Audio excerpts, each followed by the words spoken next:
Love bugs, what's up? What's up? How y'all doing? I hope you're having a good morning, new night, whenever this video may reach you. Do your girl a favor and hit that subscribe button and click that notification bell so you can get that thing whenever I upload a new video. So today, we are going to be talking about Peach Mcintyre and the resilient Jenkins family both simultaneously happen to move in hotels because they are evicted with their multiple kids. So Peach Mcintyre, that lady got a husband and 9 children, has been keeping everybody updated on her eviction situation that's going on right now.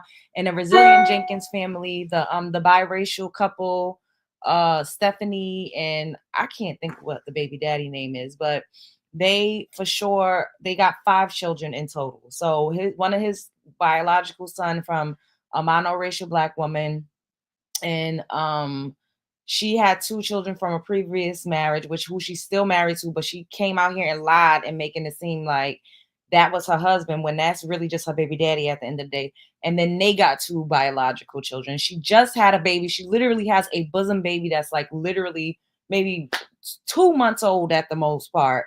And they got evicted from their 1-bedroom apartment where they had the children sleeping in the kitchen next to the appliances and stuff. And it's just a mess out here, child. Then we're also going to be talking about this older man that has to be every bit of 75 years old that's out here saying he need a girlfriend to clean up his house and to cook and to do his laundry, and how he's just real pretty out here and he deserves the world, and basically he's the prize. So he needs him a woman that's going to fall in line and that's not going to grow out of being a domestic slave, pretty much. And we're going to get into a couple other things, but where y'all at? I know the time. I know if you catching this on a replay, drop me some pink hearts. Let me know what your thoughts are on the topics that we're discussing in this live stream. And yeah, we're about to get into it. Hello. Hold up, I'm sorry. I'm doing something on the back end right quick. How y'all doing? Is anybody up in here? Are y'all awake? Is anybody here? Are any of my love bugs in the house? Are any of my love bugs in the building? Come on over. Come on over, love bugs. Let me see if y'all up in here. What's up, Kinu? What's up, son? Hey, Janetta. Hey, Tanya. Yes, yes. I can't believe a couple of y'all. Let me send a message to my mods.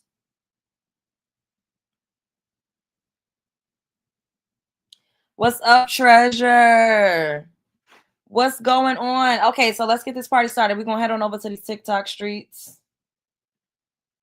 I hope everybody is having a good week so far. Yes. Yes.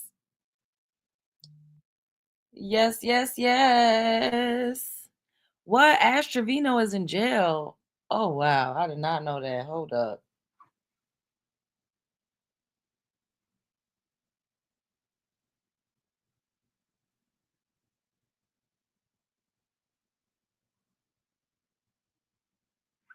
All right. Peach at it again. Yep, she is. She sure enough is. Shouts out to Peach.Mcintyre on TikTok. Give her a click in a view if y'all want to. What's up, Amberella? Okay, now let's play this. Peach Patch, here's an update of what's going on with me so you don't have to assume. I have already gotten a hotel. I did that as soon as we came back on Saturday. I got a hotel room for us. We don't have to go there yet because I don't have to be out of here until Monday. So the hotel situation is in the bag. I know the hotel room numbers. I know what hotel we're. So her eviction date is Monday, which is March 31st, which is coincidentally is my mom's birthday. Staying in, how much the hotel costs. That's done. As far as Airbnb, the reason why I didn't go that route is just because it's too expensive. I want to keep my kids at their current school, and the places around here are between 17,000 and 31,000 a month through Airbnb.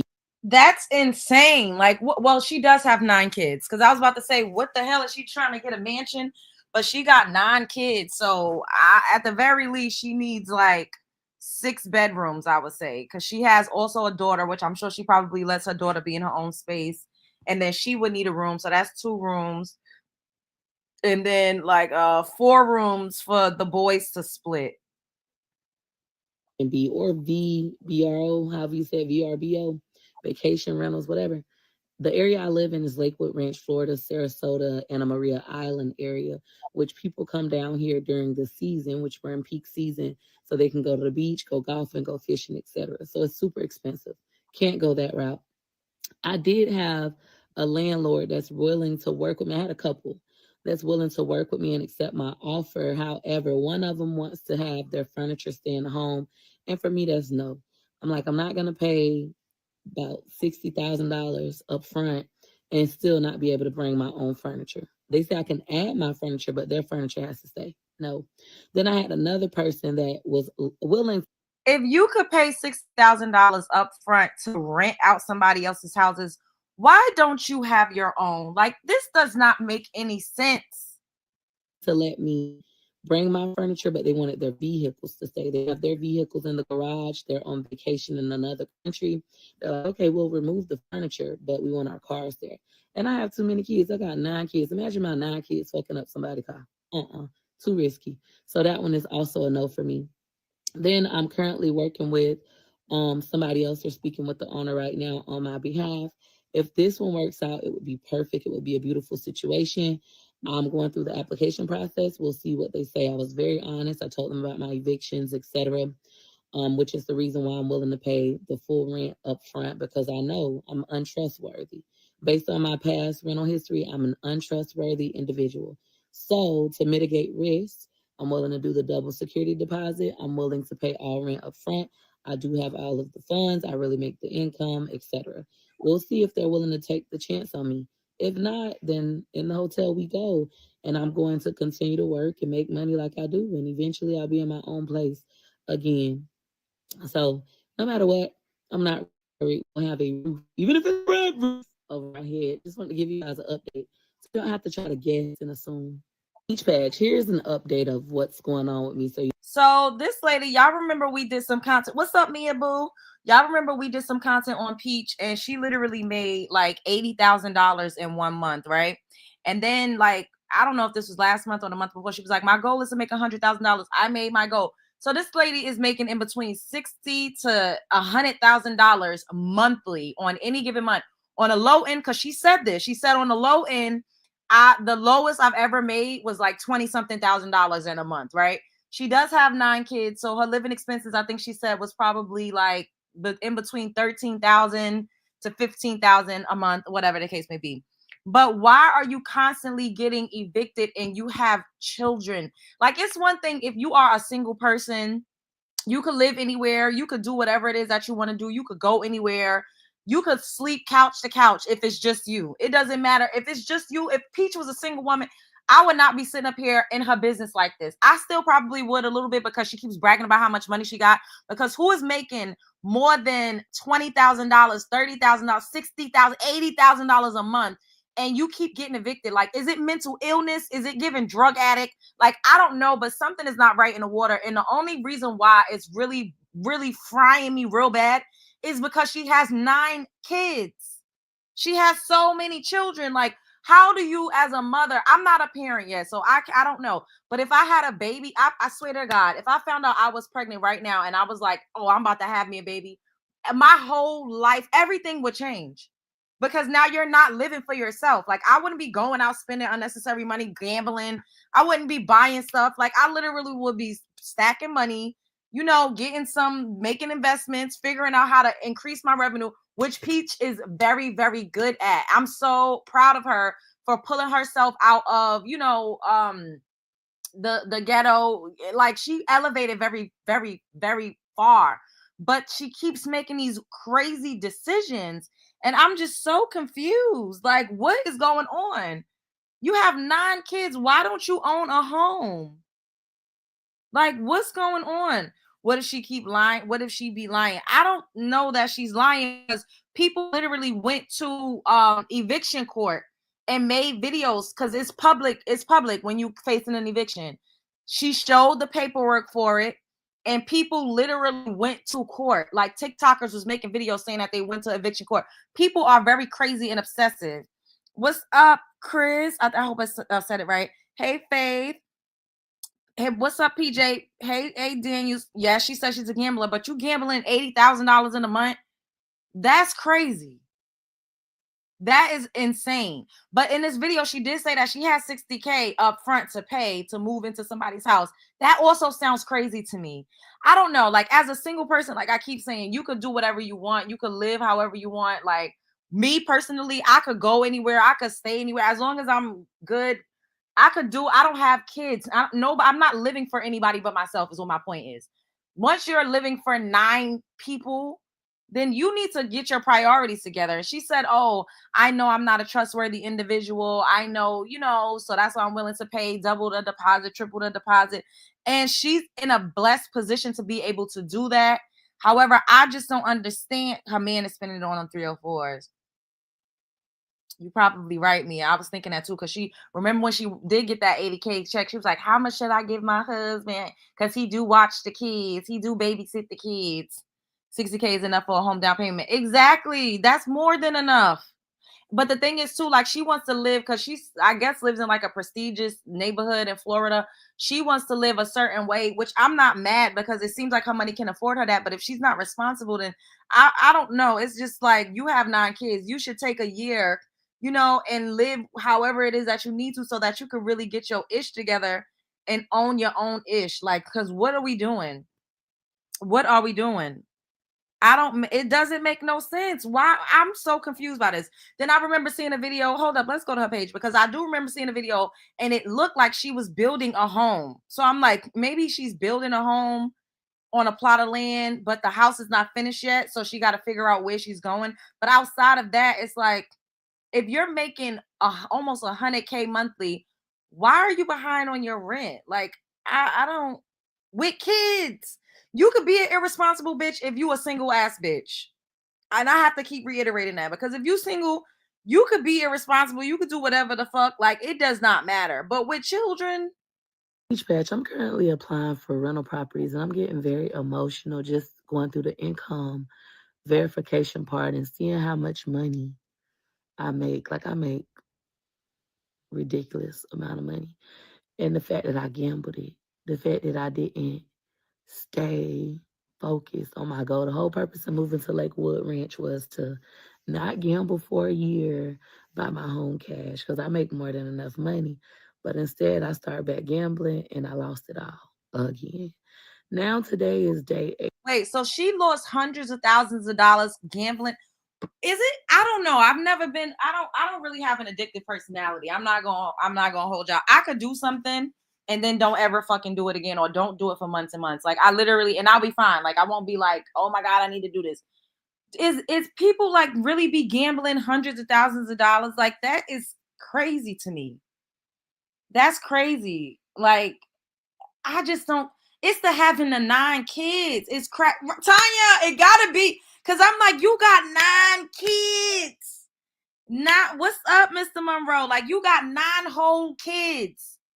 And you sitting up here like a crackhead, like talking about you just lost all your money. Like, what's going on? Something ain't right in the water. 87 of me being bet free. I have not gambled in 87 days. My finances look much better. But this challenge of getting somebody to rent to me just because I'm an untrustworthy individual, it's discouraging. I want to cry. I'm like, damn, I made a shit show of my life. But just like I teach in my classes, it's okay. I'm responsible. I am responsible. I am responsible. I forgive myself. I forgive myself. I forgive myself. And I'm going to continue to move on. As much as I would like to lay in a fetal position and just boo cry, especially because I just exposed what I exposed and now motherfuckers using it to kick me while I'm already down. I already expected them to do that.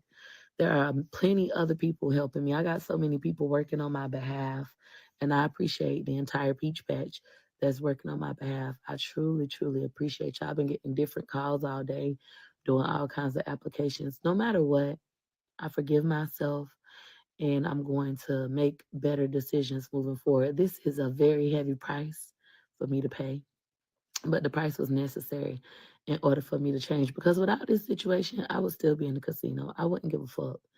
Nobody could stop me. I don't care. I'm going back to casino. Now this. So instead of paying her rent, she would use her rent money to go to the casino. That's what I'm picking up from this.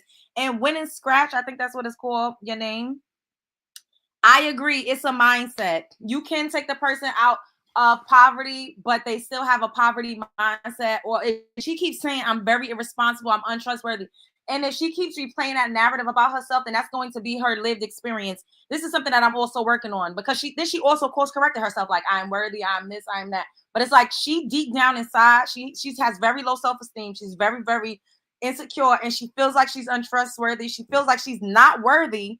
She feels like she doesn't deserve to have peace.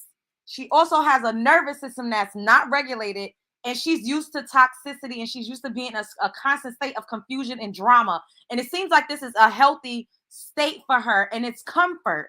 And that's why she's constantly placing herself in situations where she needs to be in fight or flight, because it does something for her nervous system. Like she's just not used to peace.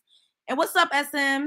And it's unfortunate, but that's exactly what this is given. Is that she just keeps creating drama in her life so she could play out these weirdo scenarios because it's what she's used to. This is the heaviest price I had to pay, and I have to do everything ethically. I'm from Tampa, Florida. I could get me in a place. If I can't, a bitch from Tampa could get me in a place, easy peasy. But I refuse to live that way. I am moving with integrity because that's who I am. I'm a woman of integrity. Everything I do is legal. Everything I do is ethical these days. So if I can't get it, with my own information, with my own bank statements, it's not meant for me. If I can't be honest about who live in my home, it's not meant for me. And I'll just have to thug it out at this hotel. It is what it is. It's not gonna break me. And as many of you guys are kicking me while I'm down and thinking it's funny and just, saying so much shit, fuck y'all. I'm still not gonna be humble. I'll never be humble. Ho, with tears in her eyes, she kept motherfucking going. Beach Patch, I'm currently applying for rental properties and I'm getting very emotional. All right. I think. And then she said, So she said, just got an email from a company she applied to today. The only eviction on her rental report is from 2018. My situation even is as bad as I thought it was. So I'm guessing like the she was able to get this eviction off because I think she paid the back rent when she went to court, but they had already filed a motion to evict her, and she was just like, okay, whatever, but she paid them. So I guess it didn't go on her like credit or her like her record or whatever the case may be. But that's why I'm saying this ain't fake, because she literally put all of her business out there. So if people would be like, oh, why y'all talking about it? Did she put it out there for content? You guys know I have to be out of my current rental property by Monday, March 31st, 2025. Well, I've been making videos all day, all yesterday about finding a place. And today, one of the Peaches in a Peach Patch over on Facebook, she was like, Peaches, try Zillow. You can go through private owners on Zillow. You can apply directly on Zillow. Look for the things that say instant apply. So I went and I did it. I went ahead and I applied for the first property that I liked. It was a $35 application fee through Zillow, and you apply directly on Zillow. This is not sponsored. This is my true experience. So I went ahead and I submitted the application. Well, with Zillow, you pay $35 one time, and you can apply to as many properties as you like, as long as they have the instant apply feature through Zillow. It goes ahead and it does your rental history. You can upload your paycheck stubs, bank statements, whatever, directly on Zillow, and you can apply to as many properties as you like, and you don't pay anything extra. You already paid that $35 one time. Y'all, I kid y'all not. In less than 30 minutes, I got realtors responding back to me. I got private owners responding back to me. I'm like, whoa, this is real. I posted on Facebook about it. I thought was thinking the Peach that told me to do it, and I told everybody else, hey, if you're looking for a place, just try this option. And some people was like, oh my God, this is a scam. Like Peaches, Zillow full of scams, da da da. Da. But many more people was telling me this worked. Look at this. Now here are some positive comments I got. Sierra said, that's how I just got my new place with evictions. Yaskar, I don't know how to say her name. It's Jane. She said, yep, it works. I got our new house the same way. Just be careful of the scammers. A lot of people in my comments are saying, oh, it's scammers. But she said, just be careful. Shemaine Walker said, I just moved into a 3-story townhome. God is good, brand new.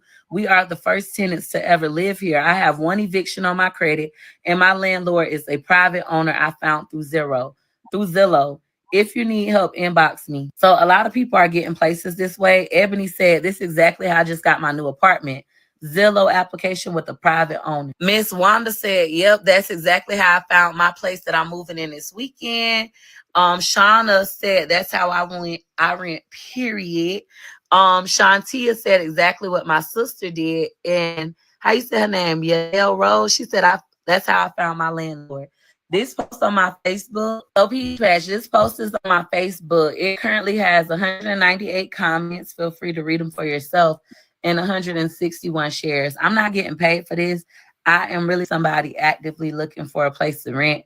I'm shocked. The fact that I could just pay the $35 one time, and for the next 4 weeks, I can apply for other places and not have to pay another application fee. From my own experience right now, it's been great.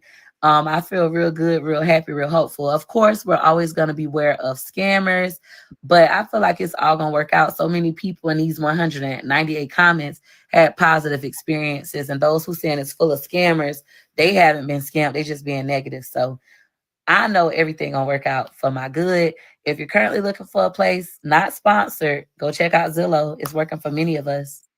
What? Now I'm trying to see if I can find what's this.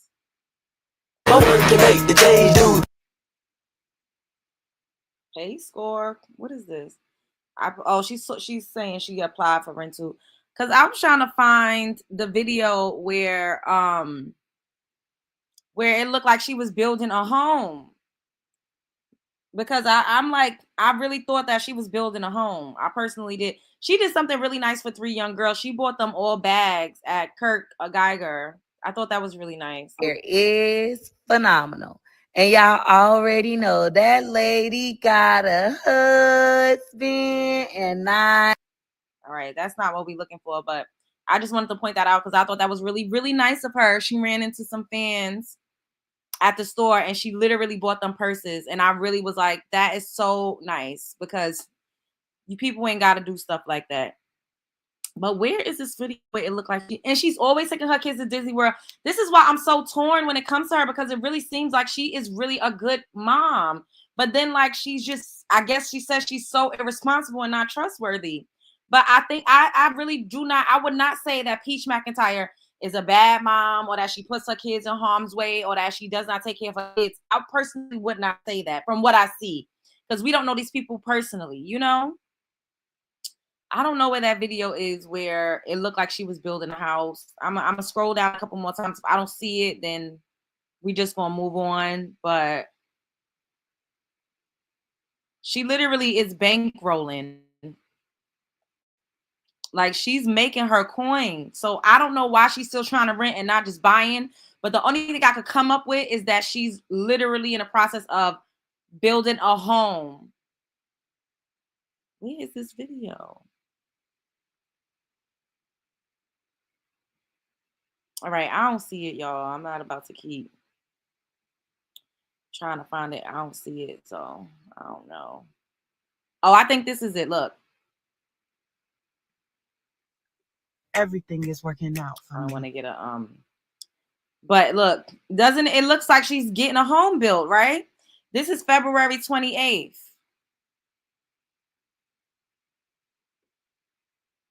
And it says everything is working out for me. What do y'all think? Do y'all think that she's getting a house built and she's just now like in the process? Because she did get evicted. She absolutely got evicted. But it's looking like she's building a home. That's what it's given to me. What do y'all think? It could be both. You bankrolling and don't have nowhere to live. You're a bad mom. You got a point, Mia. You do got a point. Parents can cause problems and show the love bombing online. Oh, that's a good one too. Hey, Holly. I'm not joking. I do kind of want to try. I wish I could figure out as ratchet and as ghetto as I am. I wish I had social media. Oh, get on TikTok, Mia. We already spoke about this. Someone needs to be over her money then. Son, that's what it's giving. Because I just think that she's irresponsible. She says she rich. No, she literally do be bankrolling monthly. So I'm confused. But she's constantly, we've heard her literally say multiple times within the last 10 minutes how untrustworthy and how irresponsible she is and how she has a gambling addiction. So I don't know. TikTok will be easier to blow up and better. It's better than YouTube. I'll tell you that as far as like the algorithm goes. But I don't know. We're gonna keep following and see, what's going on. Cause I don't know. It's by judging by this video, it's looking like she's having a home built. That was fake. She was on a random construction site. Oh, okay. So that was fake. See, I don't know. Everybody be doing stuff for a click in the view. Speaking of getting evicted and having your kids, child, we need to get into the resilient Jenkins.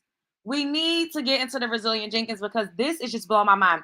So the resilient Jenkins is an interracial couple that has, once again, I'm going to give you all the background, that has 5 kids. When they got together, she had 2 daughters from a previous marriage and he had 1 son from a previous relationship. So they was living in a 1-bedroom apartment that I feel like was like rent subsidized or whatever the case may be. And then he got her pregnant again. So then they had 1 biological child of their own. And then now they had another biological child of their own. So then now they got 5 kids all together. And they just got evicted. And now they're living in a hotel. They was just living in a hotel. And then she said that everybody was calling a hotel and got them put out the hotel. It's a mess out here, y'all. It's just a mess. A whole mess. Wait, hold up. And her mother came out and was like, I don't want them kids on the street. She could come in. She could come and stay with me. But pretty much the man can't stay with her. The mother won't let the man stay there. So because the mother's not trying to let the man stay there, guess what? The daughter don't want to go. The daughter's making up these lies, according to the mother, saying, oh, my mother is bipolar disorder. Like she has a problem and this and that and the third. So we're going to start from the 3 days till move out video. And then we'll just watch them up from there. So the 25 kids was me being sarcastic. Peach got 9 kids that she's going to be in a hotel with. And Resilient Jenkins got 5 kids that they in a hotel with. Wait, which one? I think this is it. Okay. All right. So 25 days till move out. Rewatching it came off a little more like disrespectful and talking shit than I wanted it to. Just not the person I am, not the person I'm trying to be. But I wanted to reach out and see if maybe anybody has experience with a place called Second Chance Apartments. Because we signed up for their services about a week ago, Thursday to be exact. We picked from the listings they gave us, and they said, we'll contact all these properties, get back to you within 24 to 48 hours. That was on Thursday. So we figured we weren't going to hear a response until about Monday because. But why would you wait so late to try to contact somebody to find a place for you and your 5 kids when you knew that you was going to be evicted? You don't get an eviction notice and then boom, they just put you out the week later. Like you have at least 30 days to come up with the back rent or to go to court or whatever it is that you need to do. They don't just put you out within a week's time. So this is very irresponsible. Weekends, business hours, whatever. We didn't hear anything Monday. We reached out and we're like, are we going to get a response? And she said, we'll let you know by the end of tomorrow, Tuesday. Still nothing. So today I call and I'm just getting a little suspicious at this point because every time I call, if you go on secondchanceapartments.com, there's like a number you can call for the general line. I call that general line and it always goes to the same person. I'm suspicious why a general number would always go to the same person. Usually I call call a big Nike number. You're not going to get the same customer service rep every time. Why would I get the same person every time? She has a director of her own. You see what I'm saying here? So I asked, can I speak to somebody else? Because I'm not trying to be rude, but I've spoke with you for the past week and nothing's become of it. Can I speak to somebody else? She rerouted me to somebody else in the company, another customer service rep, and it literally just said, All right, I'm not about to sit up here and watch her talk about how she's trying to get help after knowing for how long. But this lady literally get this video alone got over 1 million views. I just need y'all to keep that in mind. Look at the interaction. 36,000 likes on this video, 7,000 comments, over 2,000 shares. Just keep that in mind because she's making a bag on TikTok. I don't know exactly how much she's making, but at a bottom base level, she's making at least over $5,000 a month. We gotta put that out there because she also has subscribers that's paying her $5, and she got like 320 something subscribers, so she's making at least $1,600 just off of people subscribing to see her subscriber only content. Then on top of that, she's getting paid off of these views. 1 million views, she's making bank. I don't care what nobody, and I'm saying, and that's just a modest number, 5K. I have a TikTok and I make a little something here or there on TikTok, and I don't have nearly as many as this, so I know she's making a few $1,000s. It's move out day tomorrow, and in case you didn't catch on, we did not find a place, so we will be going to a hotel and getting a storage unit. And fuck no, I will not be taking my mom up on her offer on me and my kids going to stay with her. That is just not gonna happen. That lady popping up right now, it sickens me, honestly. And that's all I'm saying about that. What do you mean that lady popping up right now? So according to the mother, this girl, Stephanie, was living with her mother before she got with that man, that scrub the ground nigga that she picked up. She was staying with her mother with her 2 daughters after she had to flee from her ex-husband that ended up being a not so savory guy. From what I know, he raped his own mother. It's a lot going on out here. I don't know, but she just does not want to be, she don't want nobody to check her about her man. So the man was a recovering addict. He claimed that he's like a couple years clean. I don't know if Stephanie was a user, but she has the aesthetic of, somebody that's also probably was an addict or a user.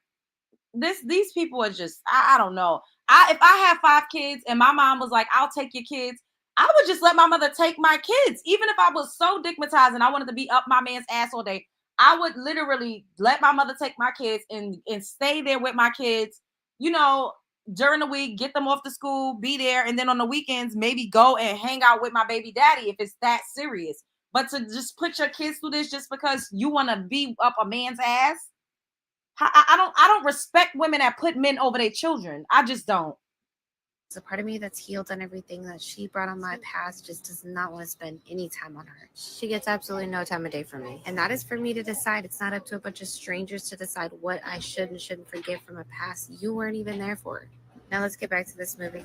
I mean, I did not give credit to how sore I was going to be trying to do this 6-7 weeks postpartum.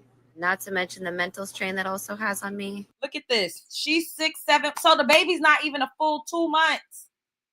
She just had a baby 7 months ago. This lady is cleaning. She's been cleaning that house, cooking dinner every single day. She's packing up the whole house. Where is her raggedy ass man? Y'all see how this go? Her raggedy ass, just to say you got a man. You on the floor with a baby strapped to your motherfucking bosom with a raggedy ass man playing PlayStation 2 in a 1-bedroom that y'all do got while you're doing all of this work. This is absurd. Bitch, take me to Petco. But it is what it is, and life goes on, and we have to keep going, so that's what we're doing. Now, I know you're thinking, well, what about the cats? If you guys didn't find a place to go and you didn't find anywhere for the cats to go. Despite the mantra that everybody blew me up and wanted everybody to believe, I never wanted to abandon these cats. But from my research, and maybe I'm wrong on this, but all of the shelters and sanctuaries in my area are tapped out for resources. I wasn't able to find any family or friends to take them while we try to figure this whole situation out. It's freaking sad, and I don't think many people are going to understand it, but I had to make the decision of actually calling Animal Control back myself and asking them to take the cats because I don't want these fur babies actually to be abandoned. That's the last thing I freaking want. And again, I don't know if that's something my mom has mentioned. Oh, I'll take the cats. I don't give 2 shits. I'm not dealing with her. To me, that's literally no different than welcoming my ex back into my life. You just don't welcome back people that have given you nothing but traumatic experiences. Okay, bye-bye now. This is Look at her smiling, cheesing on the way to the goddamn hotel. This was the apartment. You weren't kidding when we said this was a storage room. So now I guess they're gonna put their stuff in storage, a U-Haul. I don't know what's going on, but this is the after.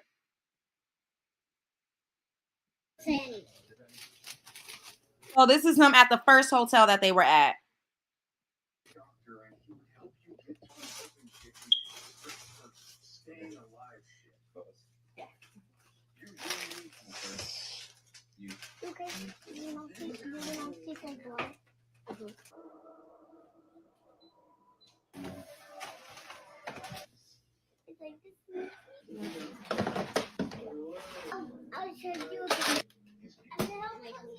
And they're in one room. Like, how do they even be intimate with all their kids just in one space? This is so strange. Like,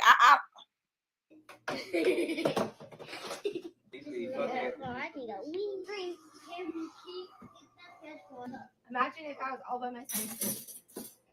And lift all that shit in the I know. I just waited for you, so I was like, Dad probably knows exactly what charges are. That's how we work. Where'd you put my tooth? I want to see it. It's right there under the I wanna TV. Don't see. touch it. I want to see it. You got it.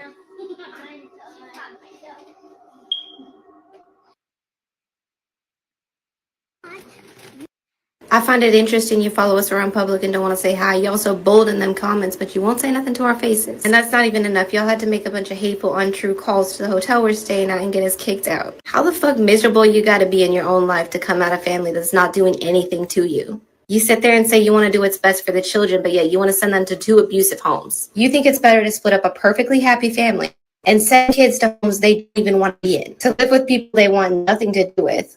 how you know them kids don't want nothing to do with your mother, or they don't want nothing to do? Like, first of all, I think Drew's son should be with his biological mother, because I seen I saw your comment where you said that the boy had a black eye. I think that boy is being neglected. I don't feel like he's being treated equal to her biological children. I just don't, because I'm gonna show y'all a video of when she gave him a donut. That boy looked like he had got a pot of gold. Like, he ain't never get a donut. And this was after the girls had already got one, and he didn't even look like he was expecting one. He was so happy.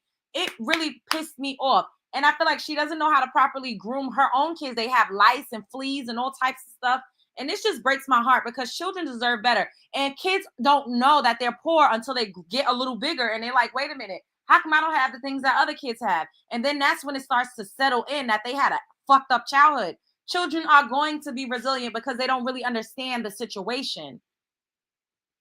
I mean, just make it make sense. These kids are happy where they're at. Home is wherever the fuck we are together. And I'm sorry for the blunt language, but I'm not the one who threw the energy first. Y'all come at me first. And part of me thinks that's why you actually don't want to interact with us in person, is because you know you're not going to meet terrible people, and you want so badly to be like, they were terrible people. That's just not going to be the case. Kids would most definitely not be happier with my mother. Like I said, they want nothing to do with her. I still remember all the trauma you brought on to us, Mom. I'm trying to give you that opportunity to back off now, or I'll start saying some shit. I know. So maybe the mother wasn't the best mom, and they didn't have the best relationship, and it was a little tumultuous, but it's unfortunate. A lot of us had weird fucking relationships with our mom, and then once we become mothers, and they be the best grandparent on planet Earth.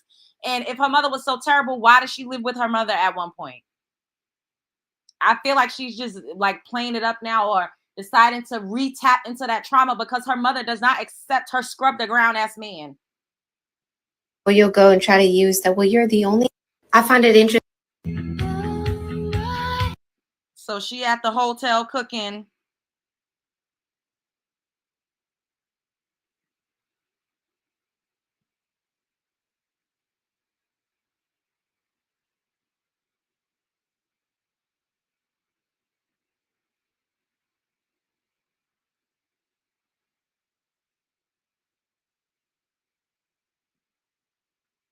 I got a way better relationship with my mom now than I did when I was younger.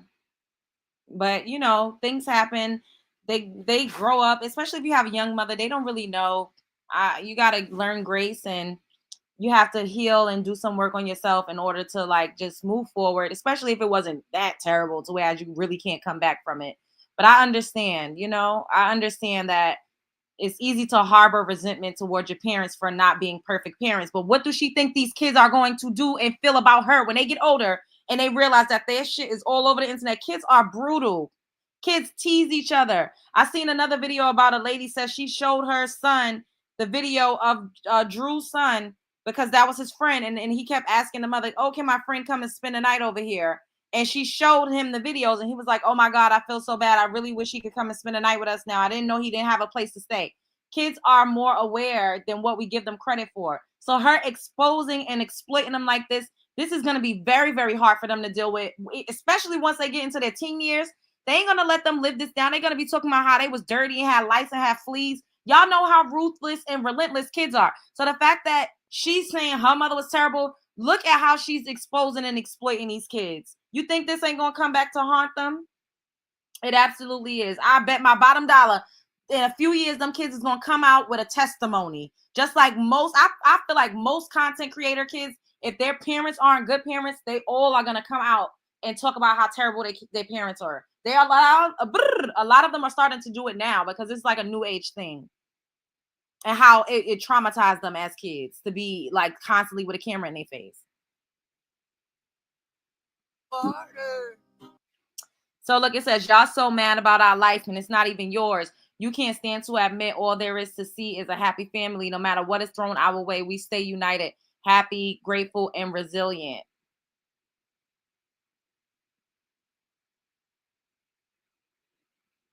Middle school is going to be brutal. Exactly, son. Like, you didn't even got to make it to high school. Middle school is going to be hard. That part, Amberella. Putting them out there like this, them kids is ruthless. No parent is perfect, but there's levels. I agree.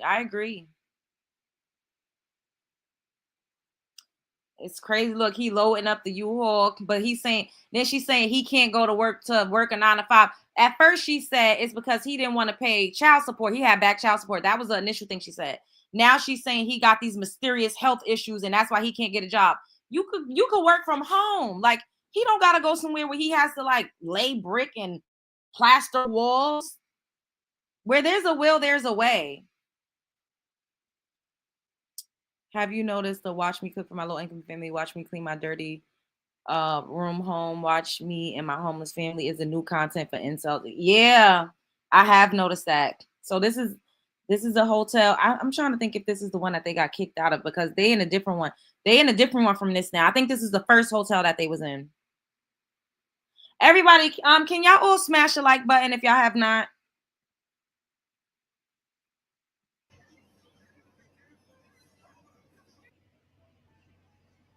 So they got the kids' bunk beds in a hotel. I don't know how this is, what the hell is going on, but he for sure got his PS5 set up.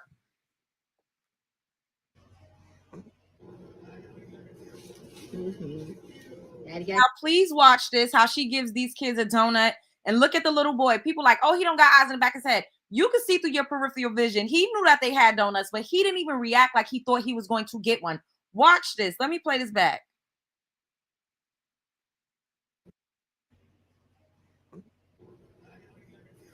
Daddy got you the maple one.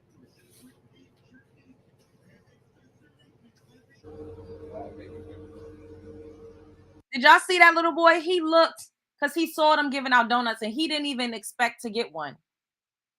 I know I'm not the only one that picked up on that. I'm going to play that again because I know I ain't bugging.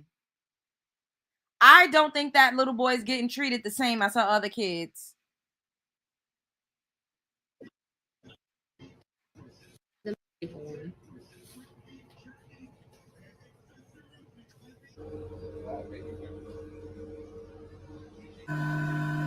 We need to get us up with that.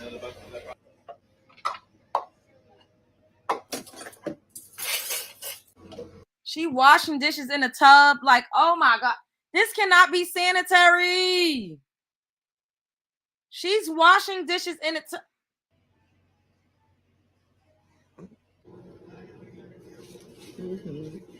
Daddy got you the maple one.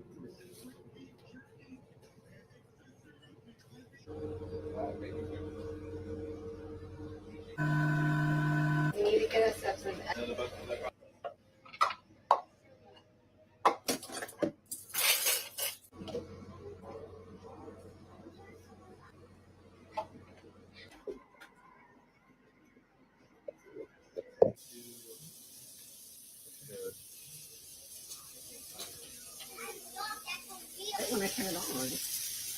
Oh, the real estate. That are in your ear, hopefully here.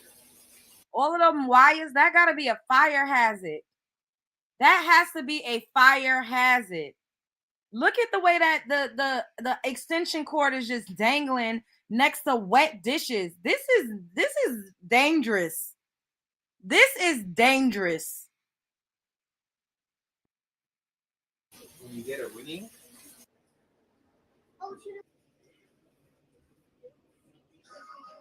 Oh, I hate him bigger.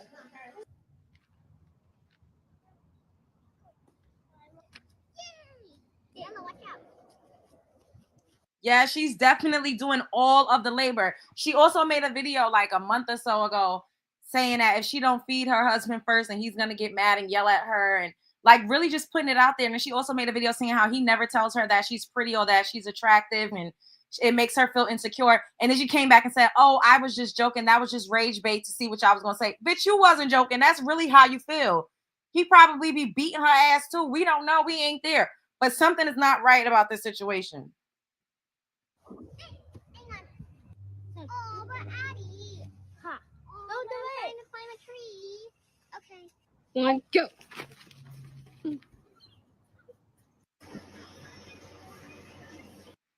That little boy was so excited. What's up, Tony? To get that goddamn donut. Like, he really did not expect them to give him anything. And that really broke my heart so bad. Like, I pray that he could go back to his bio mom. But they said that she had issues. I seen her page. I don't know what the hell is going on, but damn.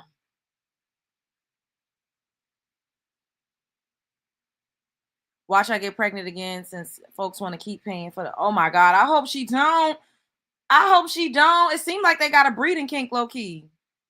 So it's officially been a week homeless as a family of 7, and so far we're navigating it pretty well, I'd like to say. Okay, hold up. I just played that back, and that sounds way better than when But why does she have all of this stuff in this goddamn hotel?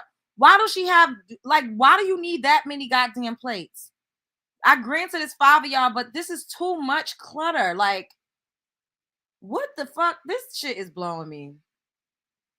I was trying to do it in the bathroom with everybody in the hotel room. That was not working. Okay, let's get back to it. Like I said, we've been navigating it pretty well. We've just been keeping to our pretty normal routine. I mean, it is currently spring break, and that's definitely added some chaos to it, but it is what it is. I actually enjoy having my babies with me through this time because I just feel like the more we're together, the more we can process everything. And we're just honestly stronger together as a family. I could sit here and bounce back and answer all these comments that I see, like sit there and explain myself, but I just don't feel it's worth it. Because regardless of what I say or what I put forward, you guys are going to have something to judge about. I feel like I just can't say this enough. It's literally not your life. It's ours. So it's our choice. Trying to be like those annoying aesthetic videos. Click, click, click, click, click. Like, why do they got to do that with every single bottle? We get it. I know I literally just said I wasn't going to answer a bunch of questions, but I am going to answer this one. Y'all are always asking me, what does Drew do? He does a lot, but I have one device to create content on, and that's my phone. And usually my phone is being used to.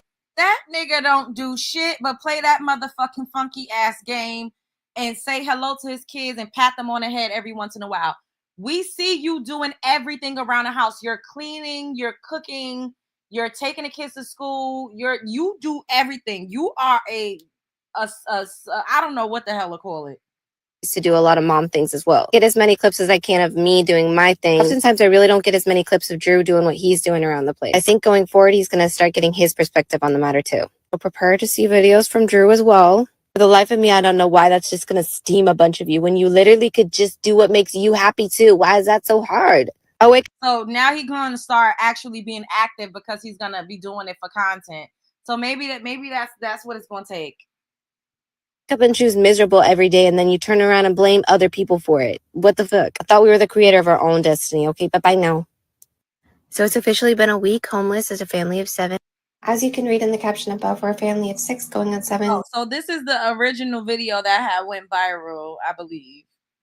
Living in a 1-bedroom apartment. As the kids grow older, that means we constantly have to adapt our environment to give them more means for privacy and extra space. When outside our environment appears cluttered, disorganized, what have you. But quite frankly, after making do for nearly 3 years now, I have nothing but a grateful spirit for the roof over our head. Generally, the instant judgment me and my husband receive, why have so many kids if you don't have enough space for them? See, my perception is judgment comes from a place of not having the experience. When you've experienced enough, you generally don't judge people. I can tell you after everything I've been through in the past 3 years, there's very little I have to judge people. Lying if there wasn't a point in my life. Mind you, look, she's pregnant, doing all of this herself. and having to do this every day so that the kids can have a place to sleep every single night. Where is the baby daddy at? In the room playing the goddamn game, probably getting high. This is a tragedy. Life that I was so naive. And I might have judged a poor person based off their appearance. And like I said, I have learned a lot. I generally look like I'm roughing it, but that's because our kids come first. I do everything I can to keep our environment clean and tidy. When it comes down to it, I could shove everything my kids have in one bedroom of some of these houses I see, and it would really look like nothing. We try to teach our kids to take care of what they have, be grateful for what we have, and keep praying and pushing for the growth that we want. Appreciate y'all watching. See you in the next video. As you can read in the caption above, we're a family of 6 going on 7, living in a 1-bedroom.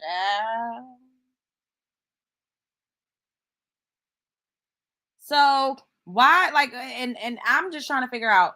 Peach Mcintyre has had CPS called on her multiple times for no reason. Where are the authorities when it comes to this lady? And I'm not an advocate for you know, kids being snatched away, but Peach said that she has gotten a lot of resources because they called CPS on her, that she was able to get childcare and all sorts of things. So why is nobody calling them for child protective services, and how come no one's intervening when it comes to this queer woman? Like, I'm really, really thoroughly fucking confused. Like, this don't make no damn sense.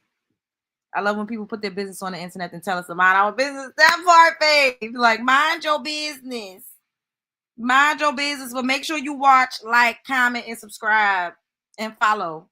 Those kids do not come first. They don't. They don't. Like, honestly, I feel like she's had kids to keep that man around.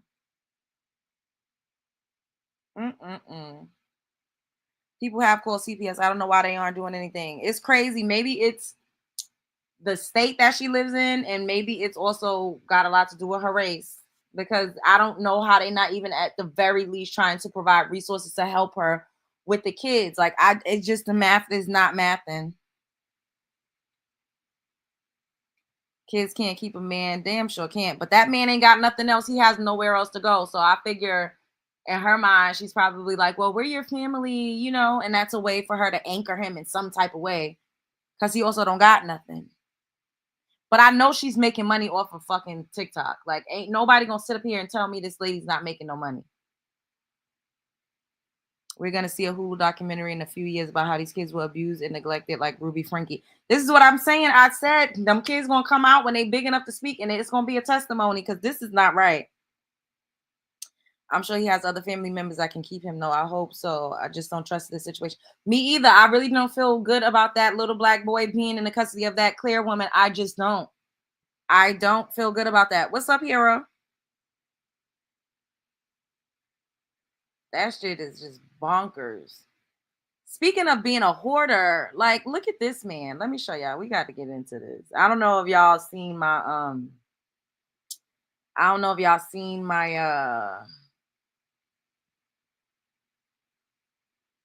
my shorts that I posted with this man that clearly, very clearly is a hoarder, also living in fucking squalor somewhere. It looks like he's living in like a trailer home, a RV, a trailer park trash home, a mobile home. I don't know what the hell you want to call it, but this man is looking for a lady. Ladies, this man is looking for one of y'all to come and take care of him and wash his dirty drawers and wash his dishes and wash his ass and cook for him and clean for him. He looking for y'all. Is y'all ready? He on a prowl. Yeah, I want a little girlfriend, but I want a loyal girlfriend. Yeah, one who gonna be loyal to the game, clean my bathroom, make my breakfast, wash my clothes. I don't want somebody who's gonna grow out of that. Yeah, I want a little girlfriend, but I want a loyal girlfriend. Yeah, one who gonna be loyal to the game. This is Mr. Pretty _man. This is Mr. Pretty Man. Okay. Now this is what he said when somebody said you need a housekeeper. What kind of girlfriend let her boyfriend, a pretty dude like me, have you seen me today? And you let my house be like this? I'm not taking the garbage out till you come in here and do something. Yeah, man. Wow. I need a housekeeper. What the heck I need a girlfriend for then? Thank you. What kind of girlfriend let her boyfriend? This man got an empty can of tuna in the goddamn sink. This man is every bit of fucking 75. These are the men that think that they're high value and they feel like they deserve. I bet you any amount of money this man feels like he deserves a woman in her 30s. I bet you any amount of money. If this man went on Kendra G, he would say, I want a woman that's no older than 35, 37, no, younger than 40. He feel like he deserves a young fucking woman in her 30s. And he probably going to say she need to have a good job. She can't have more than 2 kids. And she need to be feminine, fit, and friendly. And he said he's very pretty. This old ass fucking man. Sir, it is not 1960 fucking 8. You probably was cute back in the 70s, but it's 2025. He is looking for a hospice wife, a slave, and a maid. And he don't have shit to offer with a fucking golf ball choker around his neck. Nothing to offer. These men be delusional. It's giving Delulu. He really think he's something. He really think he the fucking prize. It's giving Delulu. He gonna say a pretty man like me. Thank you, Hera, for the super chat. Thank you, boo. His chain says it all for me. Yeah, this man really think he's still it, though. That's how men think. They feel like when they get older, they still can have access to any woman they want. They still can have free labor from any woman they want to have it from. And I swear to God, I bet you he would say he does not want a woman in her 50s. I could bet my bottom dollar. He feels like he deserves a young woman that's in her fucking 30s. I bet you any amount of money. I bet you any amount of money this man feels like he deserves a young woman. He probably will go early 40s, but she got to be way younger than his ass because he's at least, I would give him 65. He's at least 65. He's at least 65. He feels like he deserves a younger woman in her 30s, maybe early 40s, because he feels like he deserves to have access to a woman that's still youthful, a woman that's still in the workforce, and a woman that still has energy enough to clean up behind his ass. You know damn well his back ain't strong. He probably ain't worth shit in the bedroom. You know that peen is on gummy worm. You know it's on gummy worm. Let's go to his page and see what the hell else he got going on, Mr. Pretty Man. Child. People was definitely frying him in the comments, though. I can't lie. He was getting fried in the comments. Let's see. Oh no, he up here with a blonde wig. Oh yeah, he might be for the girls.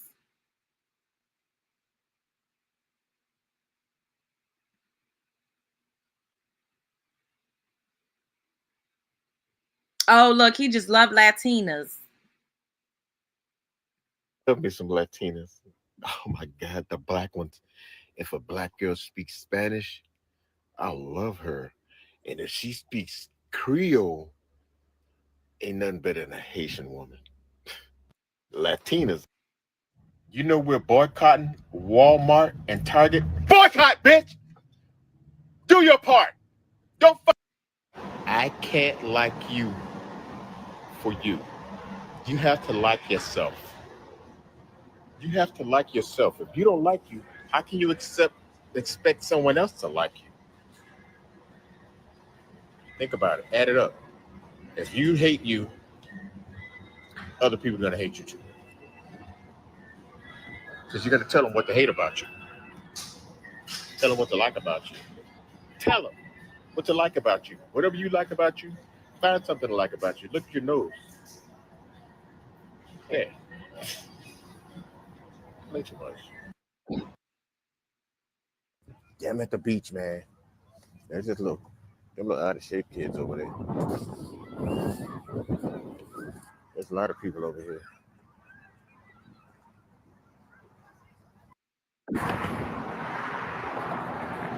Nobody said how cute I am today. Have you seen my shorts?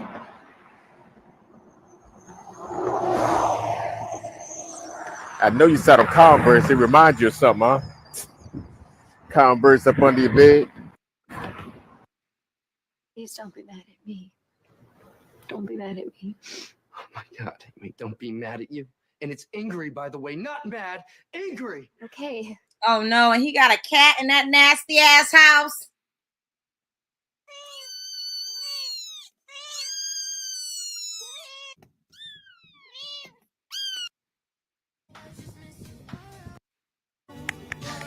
What kind of girlfriend? Yeah, they sent me home. I'm a dude playing the dude disguised as another dude. You the dude who don't know what duty is. Leave before I fuck you up. Listen, when you're the only black person living in the Oh, wait, so we was right. He do live in a trailer. I'm sorry, I didn't mean to stop sharing. Hold up. He do live in a trailer park. Hold up. We was right. And there's some nice trailers out there. Don't get me wrong. I have some family that live in some bomb-ass trailers in the South. But his clearly is not nice.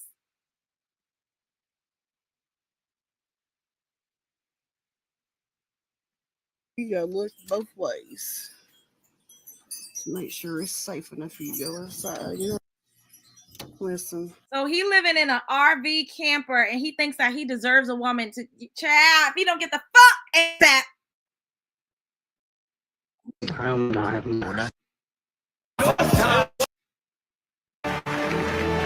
What is wrong with men? Like when you're that old, when you're literally like 65, almost 70, you have to have money. I don't know why. What? Don't nobody give a fuck about you being cute no more. You're not young. You're not a young man. You're not 20. You're not 30. You're not 40. Shit, you're not even 50. You are not a young man. You have to have money if you think that you deserve access to women, especially if you're old. Like, I don't know what the fuck these grandpa geriatric, these old men that's literally in their fucking 60s and 70s. I don't know what the hell is going on, but he wilding.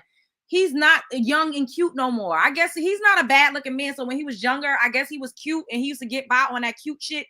But sir, you're old now. Like, don't nobody give a fuck about how cute you think you are. You're an old man. This is out of order. Hell no.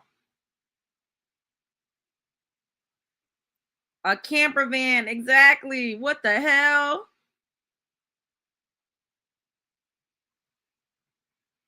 Thank you, Hera. I blame everybody who told him he was cute. Because you know back in the day, he thought he was the hottest thing walking around. He's still stuck in the 70s. Sir, it is 2025. Don't nobody give a fuck how cute you used to be back in the day. That cute shit ain't getting you nowhere. You need a bag. Now, if he was handsome, refined, with some assets and some money, then I'd be like, okay, he could get him a woman, you know, that's in her 40s, that's still young. He could pull something. But sir, you living in a fucking RV, a nasty ass RV with cats. You a whole cat man out here with barely a pot to piss in, and you think a woman gonna come and live in your mobile home and clean it up for you? It is the delusion for me.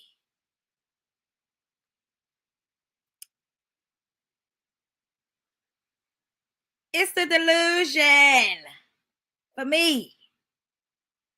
These men are something else. I'm telling y'all, they something else. Talking about Mr. Pretty Man. Like, not you still trying to rely on your looks at fucking 72. So your looks went out the window. Once you got up in age, your looks, if you was still cute like that, coupled with some money, then you could be out here talking that talk. And then people was in my comments like, oh, some pick me is still gonna go for it. Some pick me. Where's she at? It ain't gonna be the type of woman that he wants, because he thinks in his deluded mind that he deserves access to a woman in her 30s and in her early 40s. He thinks he deserves access to a younger woman that's attractive because he thinks he's top tier. Look at how he talks about himself. I'm so cute and I'm so pretty. He's not gonna want to get with the type of woman that when pick-me's don't very rarely get picked. I don't think y'all be picking that up. Pick-me's niggas don't be wanting no pick-me hoe. The average pick-me is not that attractive. The average pick-me knows that she does not have other options. Men don't be wanting pick-me's in real life.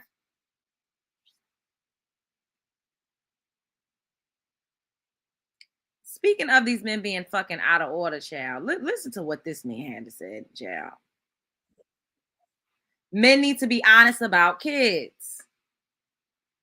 Does the D work? I'm sure it don't, Brooke. I'm sure it do not.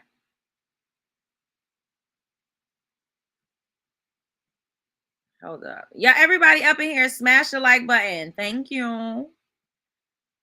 Men need to be honest about kids. Now, listen to how this man sound. Just listen. Let me just play it. A lot of broken homes are epidemic in the Black community is men, you aren't being honest about these children and where you see or where you want yourself to be ranked in the hierarchy of the dynamic in the family.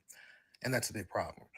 Like, when you meet these women, you should ask them, after you have kids, will they become one of those women who, I'm a mother before anybody else, or does she get lost in motherhood? Because a lot of us are being... Y'all can't hear it. I can't turn it up. I can hear it on my end. I can't make it louder though. He's talking kind of low, but honest, we don't like that. And that's just our divine position as men. The Bible talks about mothers and fathers, husbands and wives being mother before anybody else, or does she get lost being honest about these children and where you see or where you want yourself to be ranked in the hierarchy of the dynamic in the family? And that's a big problem. Like, when you meet these women, you should ask them, after you have kids, will they become one of those women who, I'm a mother before anybody else, or does she get lost in motherhood? Because a lot of us are being honest. We don't like that. It's our divine position as men. The Bible talks about mothers and fathers, husbands and wives putting each other before their children. And we've lost that. And you guys get in these relationships not vetting these women properly. And then when she has a kid and becomes so wrapped up and gets disillusioned with the child, you leave. And that's because your divine position isn't being filled. But did you vet her enough for that? You need to seriously talk to these women and tell them that, okay, if we have kids, are you still going to be tending to me? Are you going to lose focus and be so wrapped up in this child and you think I'm going to be okay with that?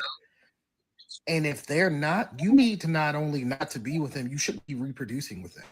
Women seem to think men are going to adjust. It's this thing where they're like, oh, what type of man is jealous of their kids? No, y'all lose the fact that men who provide all this provision, all this protection, are going to be second to no one. Not your children, not your other family members, not your mother. It's not going to work.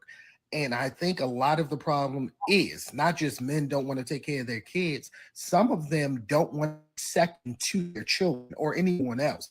And that gets lost in the conversation.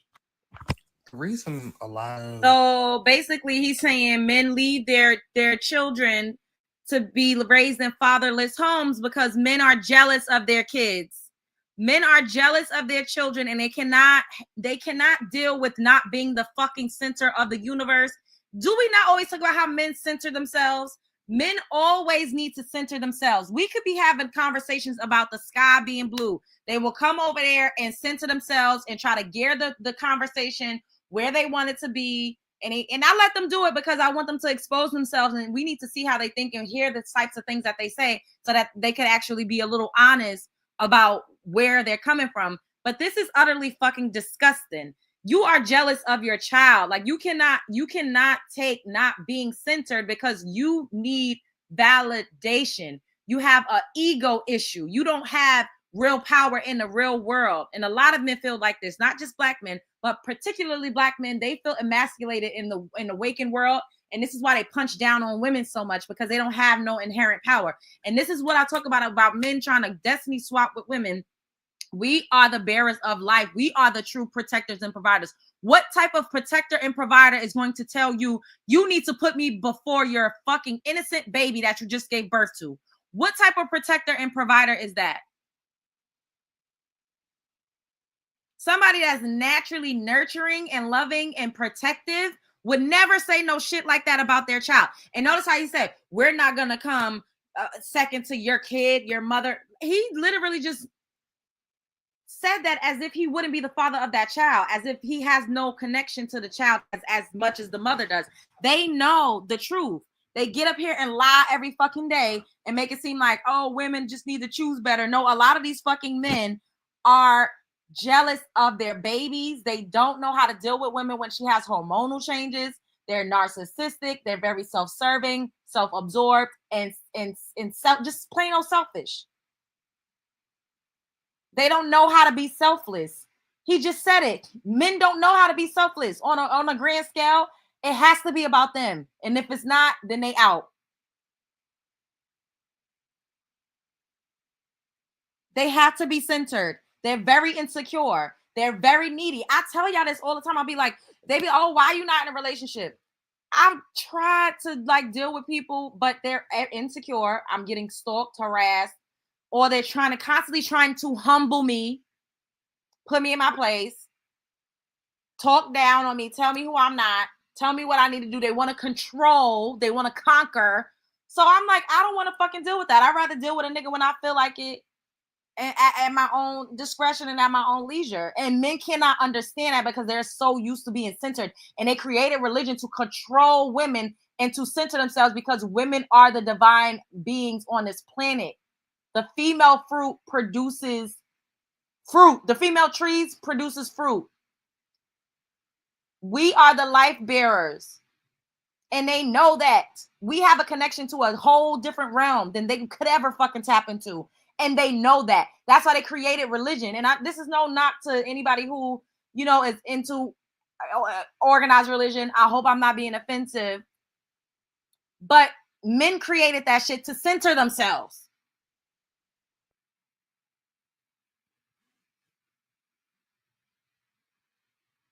Like, what the fuck type of shit is that to say? Your kid shouldn't come before me. Sir, that's your kid. That would be your child too. What the fuck? And this is why women be burnt the fuck out and they just literally just don't want to do it. And women are just opting out. And this is why people think I'm crazy when I say shit like, I want a baby. I be thinking like I want a baby, but I don't also want to have to deal with a fucking man all the time. And I know that sounds crazy and I'm not trying to advocate for single motherhood. That's really not what I'm trying to do. And I talk to y'all and I'm really real and I just show y'all who I am because I'm not, it's like, I guess I have cognitive dissonance when it comes to that because I'm not actively advocating for single motherhood, but I also know that it is not hard. I mean, it's hard to have to simultaneously deal with a man and rear a child, especially if that man is unevolved. And you don't know what a man is going to be like as a co-parent until you're co-parenting with him. So there's no way to vet a co-parent. Even if he got other kids, he could be completely different with the other mothers of his children. If he has no connection to her, if he's not trying to be with her anymore, it could be a completely different experience. So there's no way to vet a father for your kids. You don't know what the fuck he's going to turn out to be like. He could literally be jealous of your kid. So it seems easier to not have to deal with that. Like you come over, see your kid when you want to. We still in good standing. We can freak off whenever we want to. You give me that cash. You pay for things. But to literally have to like take care of a man and a baby, that shit sounds like crazy to me. That's why I'd be like, yo, like for me to get married and really lock in with a man, you gotta be on some God shit. First of all, I need a God. And I don't give a fuck how that sounds or if people are offended or whatever. You have to be a God in some shape or form. You have to be excelling at something in your life. You have to be secure. And you can't be jealous.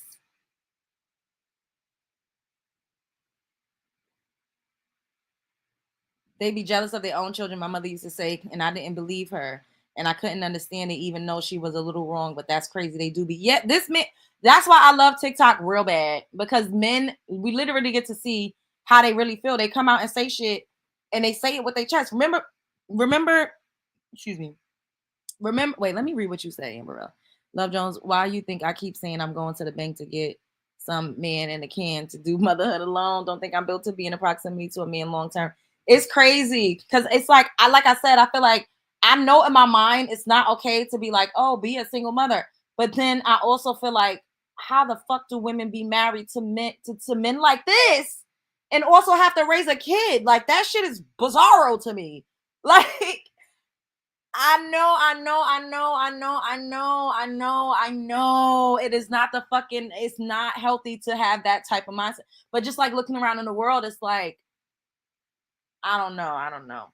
But do y'all remember the man that said, why should he be with a single mother? He went viral. I believe we did some content on it. And he was like, why should I be with a single mother? Because how could the kids be an asset to me? Do y'all remember that man that said that? And she was like, I would never date a fucking man that was going to ask how my kids could be an asset. Kids are fucking inherently a liability. They can't work. They can't do shit. You got to raise them. So for a man to say, how could your kids be an asset to me? That is so predatory and the biggest red flag out there.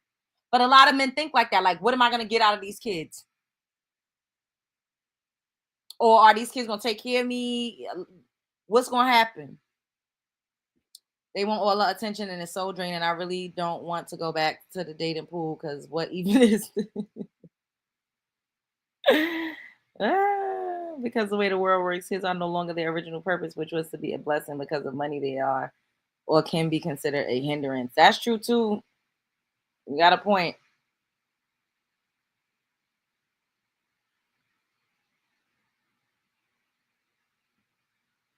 I just find this shit so weird. How the average white woman in America would submit to the black man way harder than our own women. Then they sit here and get fucking mad when we go and marry those same white women. The average black man has to work 5 times harder than the average white man to get an average black woman. But when that same average black man say, fuck it, I'm not dealing with these women anymore, and he goes to the other side and start dating a top tier white woman, it's a fucking issue. It's like it's always an issue. But when an opportunity presented itself, they laughed and they clowned that same average black man. And I think that shit is weird. A black man gotta have gold teeth, gold chains, gold earrings. The nigga gotta be fly as fuck. He gotta have on the newest Jordans. And this nigga gotta be an engineer. He gotta be a motherfucking cybersecurity architect. First of all, you say he gotta have on the newest Jordans. You're attracted to kids. Grown ass fucking women is not looking for no man with a gold chain and some motherfucking Jordans, bitch. And this is what I keep talking about. They be wanting to date little ass fucking girls. A Jordan? I haven't fucking worn a Jordan since I was 14 years old. What the fuck are we talking about? Jordans? This motherfucker said you got to have the newest Jordans in order to attract the average fucking black woman. No, sir, you're trying to attract a little fucking girl with your arrested developmental ass. You are still in a high school mind state. This is such a fucking lie. We out-earn these motherfuckers because we are more employed than they are. We are more educated than they are. We take care of these motherfuckers at a higher rate than they could ever get their funky asses up on the internet and act like they are sole providers. When the fuck has a black man been a sole provider as a collective? It's a scam, bitch. And I'm tired. I'm motherfucking tired. Bitch. He got to be everything in the fucking world.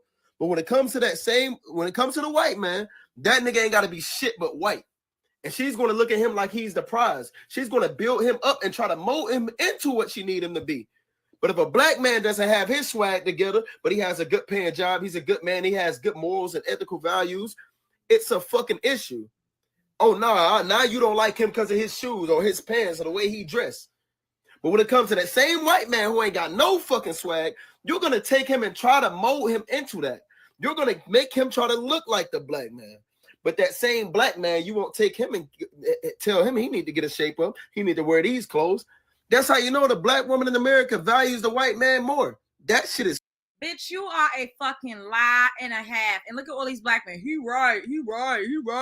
No, the fuck he ain't with his tacky-headed ass. This is a lie. All we do is build these niggas up and then they get on and they leave. They leave.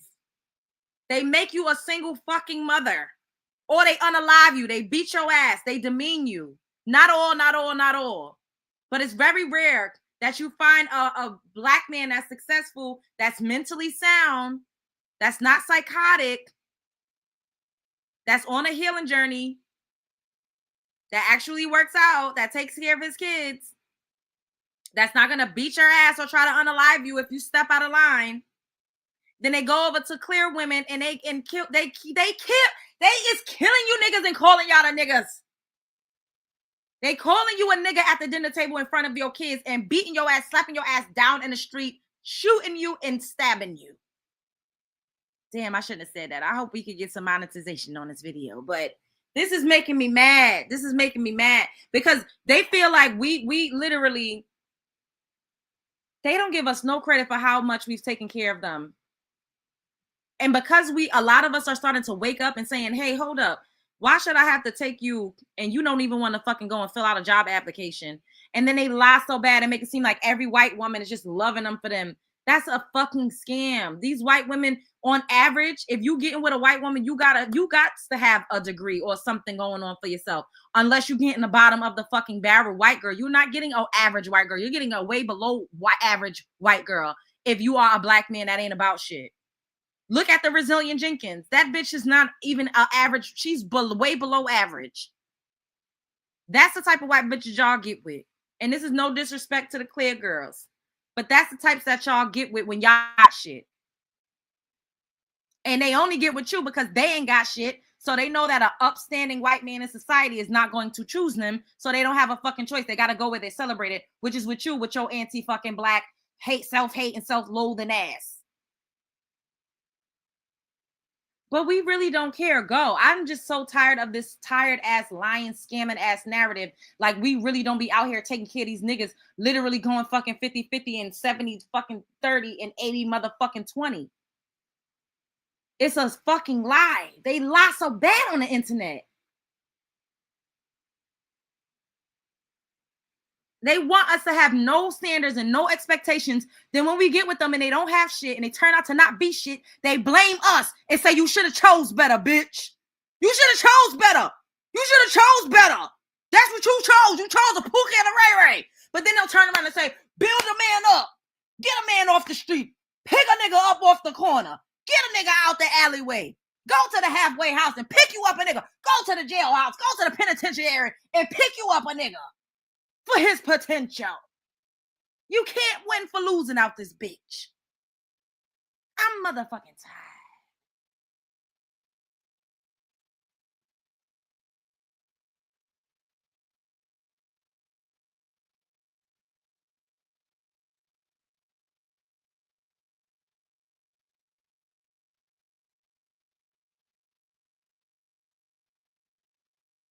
And watch them. Bro, you can already see it. Are you still trying to make me go into more? You said what? You said what?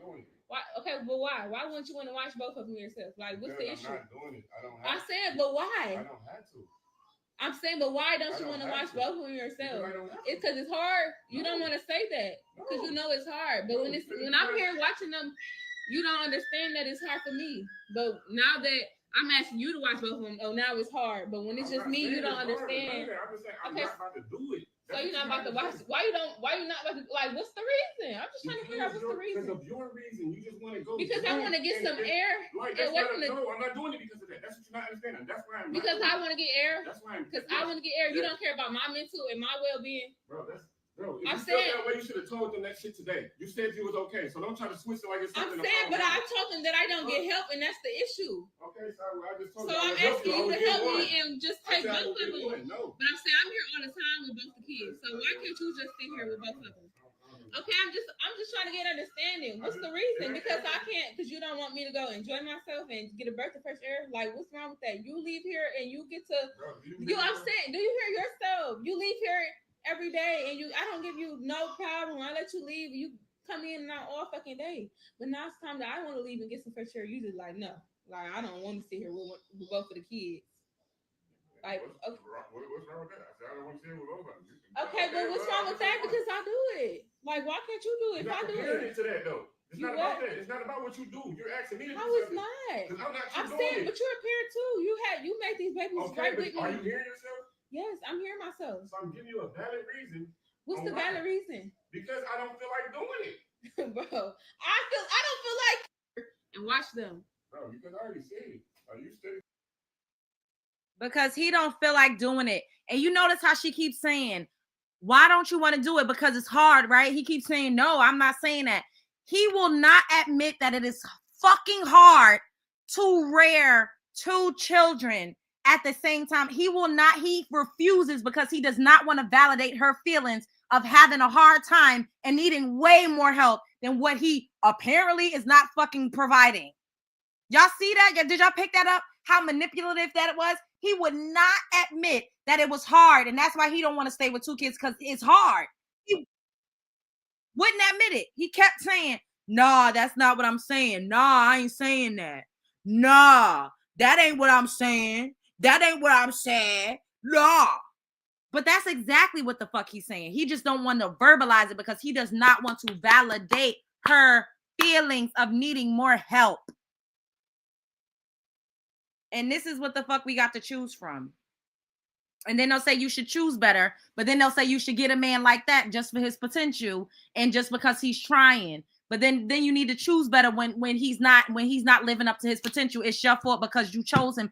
How do you win in a system like this? The game is rigged for it to always be our fault and for us to always be the problem. They will forever be perpetual victims and they will never fucking take accountability. Accountability is like kryptonite for these niggas. And it is fucking disgusting and I'm so over it.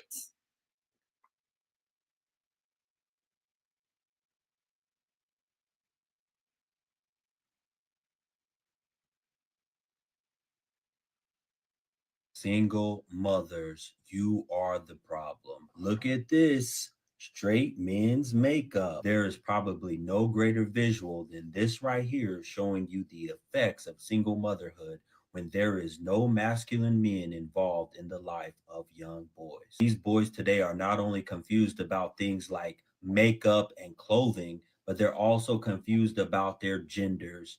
This does not come from the home of masculine men who are in control of their households. I already know the women are going to say, well, Guru, what about the fathers? Where are the fathers? You ask about the fathers after playing years and years of games, mental torture, and all kinds of warfare and manipulation in order for you to not have the father to see his son because you were mad at the man. And then you wonder why your boys end up like this. Where else would a young boy learn how to apply makeup if it's not for his mother? You are the biggest influence in the home and you are the one deciding the direction of the home and your children. When are y'all gonna take accountability for this mess? Why don't these men take their sons with them when they leave? Like, why don't the men, y'all are mad because y'all fathers abandoned y'all. Y'all fathers left your mother and he left your ass too. And you blame the parent that stayed. I don't know any mother that's teaching her son. I don't know that's teaching her son how to put his makeup on. I just don't see that. And what about Dwayne Wade? Dwayne Wade has full custody of Zaya, right? That transition from a boy to a girl. What about that? He's in a household with his kid. What about Magic Johnson? Magic Johnson was in a household with his kid. There are plenty of gay boys right now that grew up in a household with their fathers. What about that? What about that? Why don't y'all fight to get custody of y'all sons? If y'all do such a better job, raise y'all's fucking kids. Y'all abandon y'all sons and then blame the parent that stayed. This shit will never go out of style. And this is why I say men need to just shut the fuck up and fully submit to women because everything is a woman's fault. So shut up, bitch, and submit. Fall in line, you fucking sassy hoe. Since everything is a woman's fault, shut the fuck up and let a woman lead you, bitch. Everything is a woman's fault. It's always us. This is a grown-ass fucking man. You gonna blame his mother for his choices as a grown adult man? When does it end? When the fuck does it end? That's a whole lot. I know so many men whose mothers don't even speak to them, let alone show them how to put makeup on. These musty males will never admit that absentee fathers are the problem. Exactly. I'm tired. All they do is blame women, so they just need to shut the fuck up and let women lead them. They submissive. They don't have no control over themselves. They don't have no control over society. They don't have no control over their kids. Everything falls on a woman. So how the fuck are they running around saying somebody should submit? Why should I submit to a nigga that can't control himself? can't control shit around him. Bitch, you have no power. Y'all motherfuckers act like y'all are powerless. No fucking power. Why should anybody listen to you? If you take no accountability for your life and everything is somebody else's fault, then whoever's fault it is has power and control over you, right? So shut the fuck up and let women lead.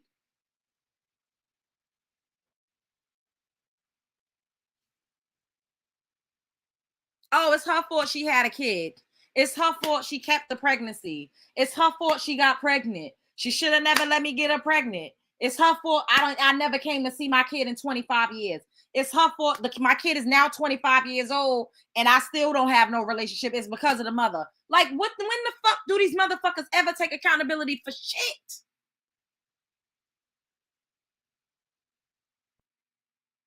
It's her fault I didn't reach my fullest potential because she didn't expect me to do nothing else. It's her fault that we ain't together because she wouldn't take me as I was. It's her fault because she took me as I was and she knew what she was signing up for. She knew I was a piece of shit and she still decided to fuck with me. It's like, this is so fucking exhausting. It's always women's fault. This is like rotting my fucking brain at this point. I can't.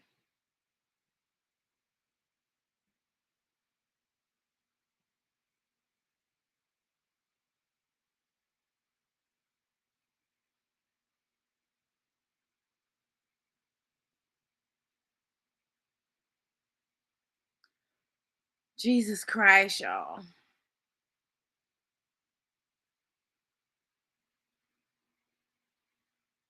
Wait, it was one last video I wanted to show y'all before I got out of here. Let me see if I got it in the queue.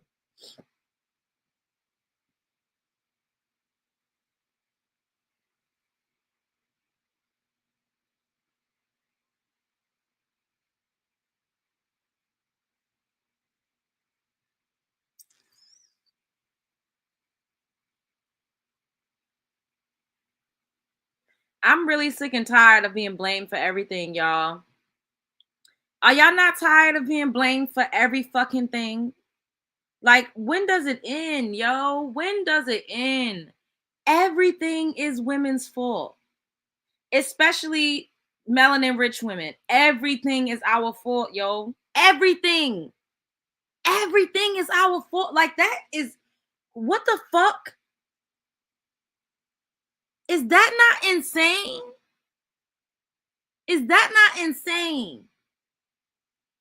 Every single thing that is wrong in the Black community, everything that is wrong with the Black man is our fault. Every single fucking thing. Every single fucking thing.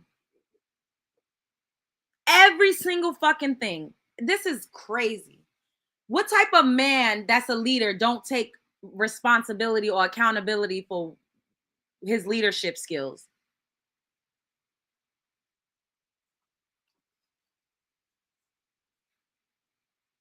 What type of man takes no accountability for the type of offspring that he brings into the world and how he raises or doesn't raise them?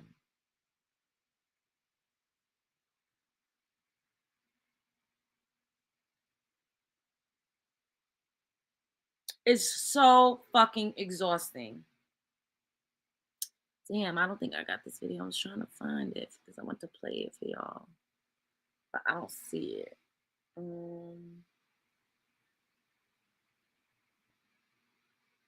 Oh, here we go. We're forced to take accountability though. So look at what it looks like when you actually do try to rely on a Black man, right? To be a provider. To actually all this man was doing was paying the rent. She still was paying utilities. She still was rearing the child. She still was putting watch, let me show y'all. Damn, I'm mad they keep putting music behind everything, but I'm just gonna play it and hopefully it don't mess with the monetization too much. And then if I have to crop it out later, then I'll do what I gotta do. But so this man is she's allegedly a stay-at-home mom, and this is how he's treating her. What's up, Michelle? You don't don't help me with nothing. What do you help me with? Your place is cool. You're supposed to. You gotta feed us. What the fuck are you talking about? You really think you do something? Go get a crib and pay your bills and do that shit on your own and see how that shit feels. I can buy whatever I need. So. What do you have? You dead ass. Every pair of shoes that he has, I have. Every clothes that he Every has, time I you have. go to sleep, it's on me. Every time you turn on a light, it's on me. Every time you do anything you're able to do. The reason why you're able to buy him clothes is because you don't have to pay for rent. Yeah. You're not. I don't have to worry about it. I don't have to worry about it. I'm not going out of my way to know where. You don't have to. Who the fuck are you? Who the fuck are you? I don't give a fuck. Okay. Nigga pays for rent. What more do you need to do?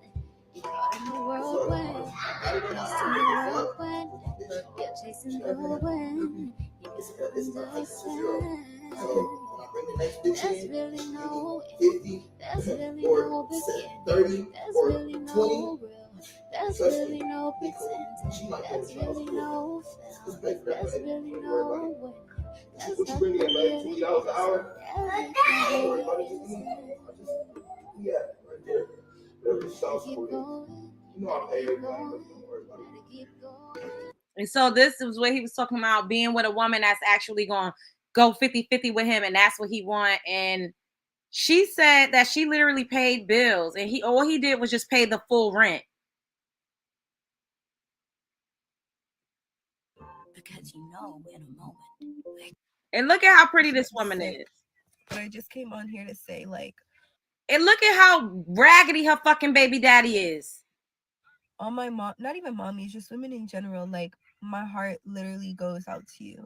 Like, to anyone that's went through financial abuse, mental abuse, physical abuse, emotional abuse. Like, the amount of messages that I have of proof, like, women literally sending me proof, videos, like, it's insane. And to just think how many men literally hate women is diabolical. For the ones that are like, well, he paid rent, babe, that's all he paid. Literally.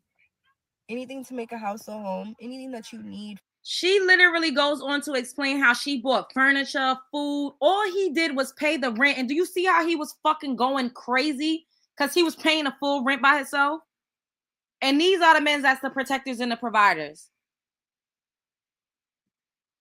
Need for a house. Okay? I've never been a broke bitch at all. I've always had money. Always. You guys act like this man gave me an allowance. What? Never. And there's not a handbook on how to heal. Like, I feel like everybody heals differently. Some people just heal out loud. I feel like we should give people a lot more grace and be a lot more kinder and nicer. And the ones that are like, well, have better judgment. I completely agree. But we have to also keep in mind that people wear masks.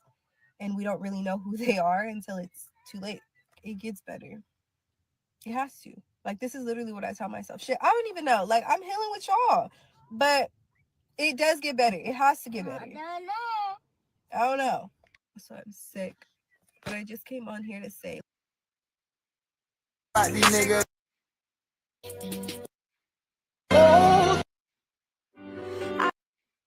But look at you. Wait, because she had did another update. I'm trying to see. Who's up here? Look at her. She looked so much fucking better than him. What the fucking Ross? And then now she says that she's being harassed by his new girlfriend that I think is pregnant by him now. Let me give y'all a little update. Mr. Daddy of the Year says he's gonna call his child today. I didn't know it took a video going viral and me updating our judge on what you haven't done since we've been to court is what it took. You know, my son crying or constantly call you. That's not what did it. That's not what did it. Okay. Then you have Bird Brain that constantly wants to insert herself in things that don't concern her. But I expect nothing less because she inserted herself in a situation where a man had a whole family at home, regardless if it was toxic or not, got pregnant by the man and felt like she made it. Morally, Oh, so now he got another baby on the way. This is some fucked up. I can't. Ugh, niggas. Ugh. Jesus Christ. Bitch, we're not on the same moral code, okay?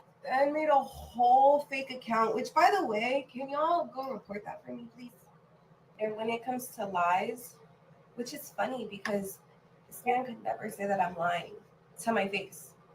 The only lies are the lies that y'all tell on how that situation actually started. Continue doing your 50-50 duties because he found you. He found you. And enjoy my couch, my bed, my table, my bar stools, my blankets, all my kitchen supply, all my bathroom stuff. Like, say thank you. And pay my child support. Okay? Could have been you and 5 other ones that are hitting me up. But thank you. It'd be greatly appreciated. So he was cheating on her with 5 other women, and she paid for the couch, the bed, the bar stools, the pots, the pans. How is that not going 50-50? And he's paying for the rent. I'm sure the utilities, buying all of that furniture, buying food, doing everything for the kid, that probably is more than what he was paying in that funky ass rent. And that man was so dirty looking, screaming in her face like that. Oh my God. But let me see what y'all saying, and then I'm about to get out of here. Thank y'all for me tonight. I love y'all so much. We all got to continue doing better.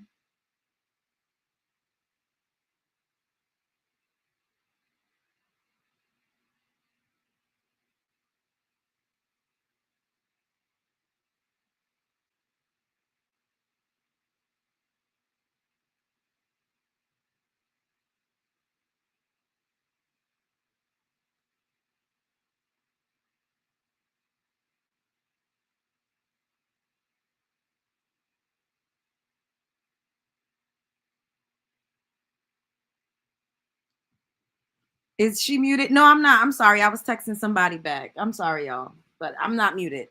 What y'all say? Hold up. Good luck to the new chick. Girl, I had a guy told me he was a contributor, and I said, well, contributors don't make the laws. They abide by them, period. Men like I pay a single bill, worship me like a god. That part. They really feel like just because they do anything that they're a sole provider and they literally taking care of a whole fucking family. Meanwhile, they don't be barely doing shit. Like, before I be a baby mama, I'd be a 304. Son, you are hilarious. He made sure his expense was fixed and put all the variables on her plate. Is she mute? Okay. Hey, 304s is winning that part. I'm right here, y'all. I was texting somebody back. I'm sorry because I just now looked at my phone for the first time since we've kind of been on here. Is it a shortage of men where they live? I don't know, but I could tell y'all, like, from my experience and me dealing with niggas that's below me. You know what I mean? First of all, I will never date a man that's like broke, busted, and disgusted. That's just not my style.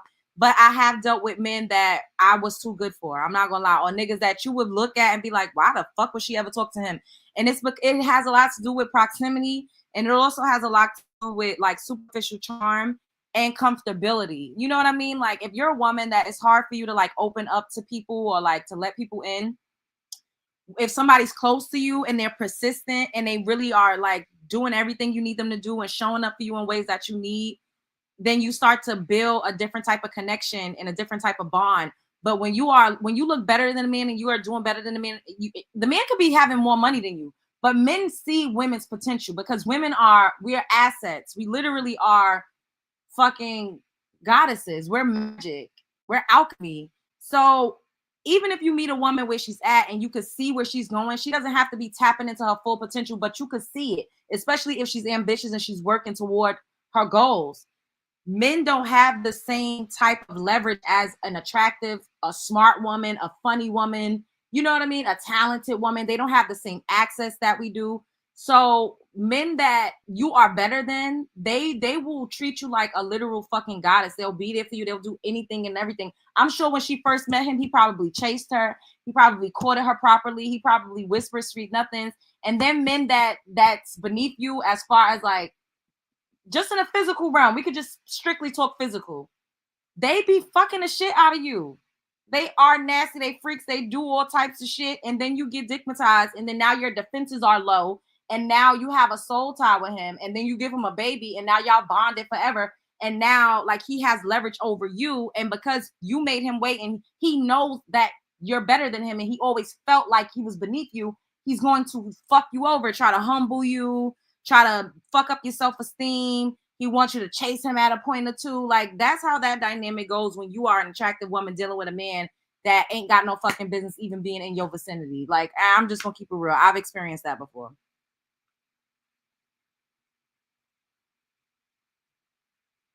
For real. 304s stay with their bills paid, traveling and bother. Child, Amberella, I was having me a time in 2022.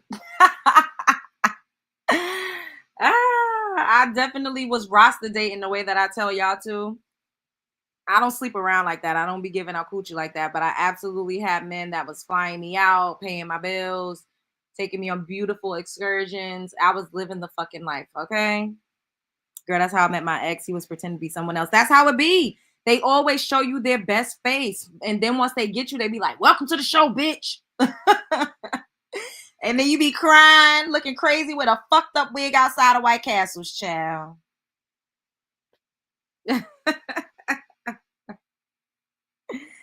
A crooked fucking wig outside of Wendy's, bitch.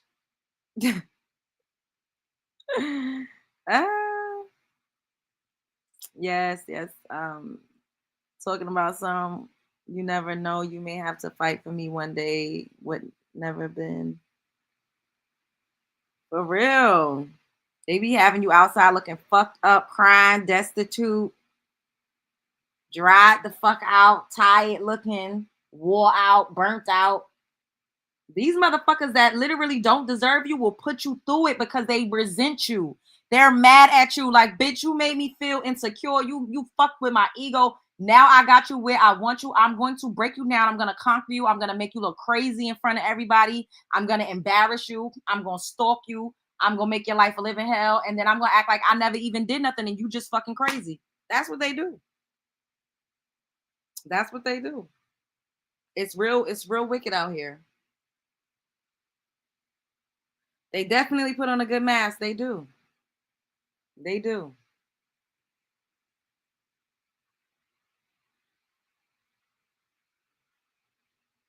They do, y'all. It's fucked up out here, y'all.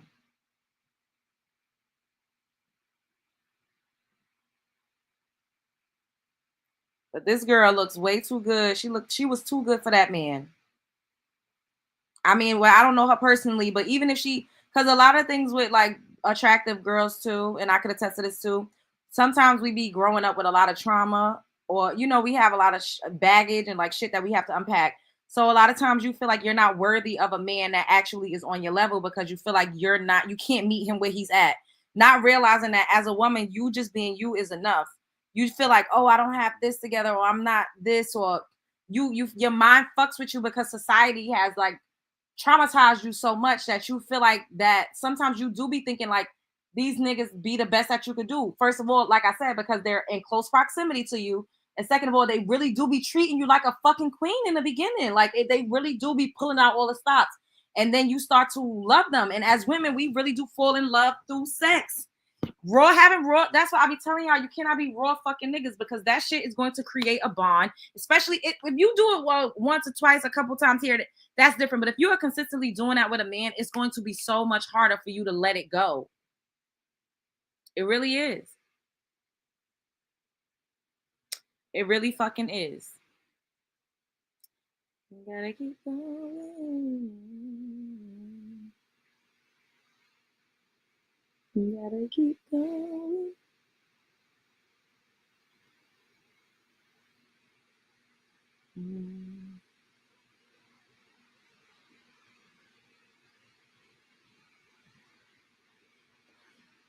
Never. Thank God I'll be alone before all that. Too much trauma on my part. I'm too vulnerable right now. They be trying to rope you in and then the tables turn and they get roped in. And that's when the anger usually kicks in. In my case, I take the dictation too well. Facts, my ex was wealthy but unattractive and tried everything he could do to try and humble me. And I finally got the memo. It doesn't work over here. That part, like Cynthia said, straight bandits for real.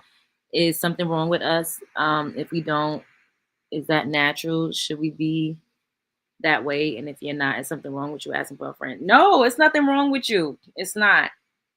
You shouldn't.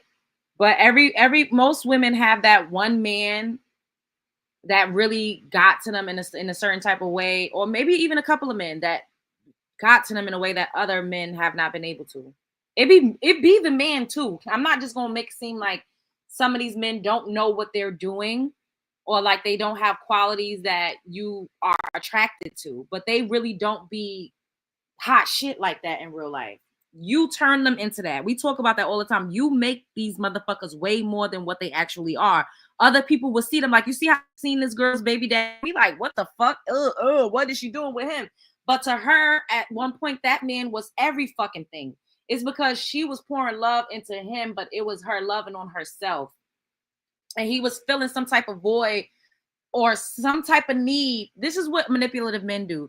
They find out your triggers, they find out your trauma, they find out your childhood wounds, and they prey on them, they press on them, and they play on them. So they figure out ways to weaponize all of those things against you. And weaponize it doesn't always look like something bad. They could use it for good as well, to make you feel like your nervous system is regulated, to make you feel like you have somebody that's there for you, to make you feel like you're safe and secure. But then they also will use it against you when necessary, to control you, to demean you, to put you in your place, to humble you, to make you feel fucked up as a person. Like, it's fucked up. LJ, I think a lot of pretty women have been also told by society we are only pretty and not valuable as human beings. The trauma of discounting your brains and personality and emotions is real too. Yes, I've also experienced that as well. It's not always the great sex. It be the disrespect you get when they think they got when they think they got you locked down. That's true.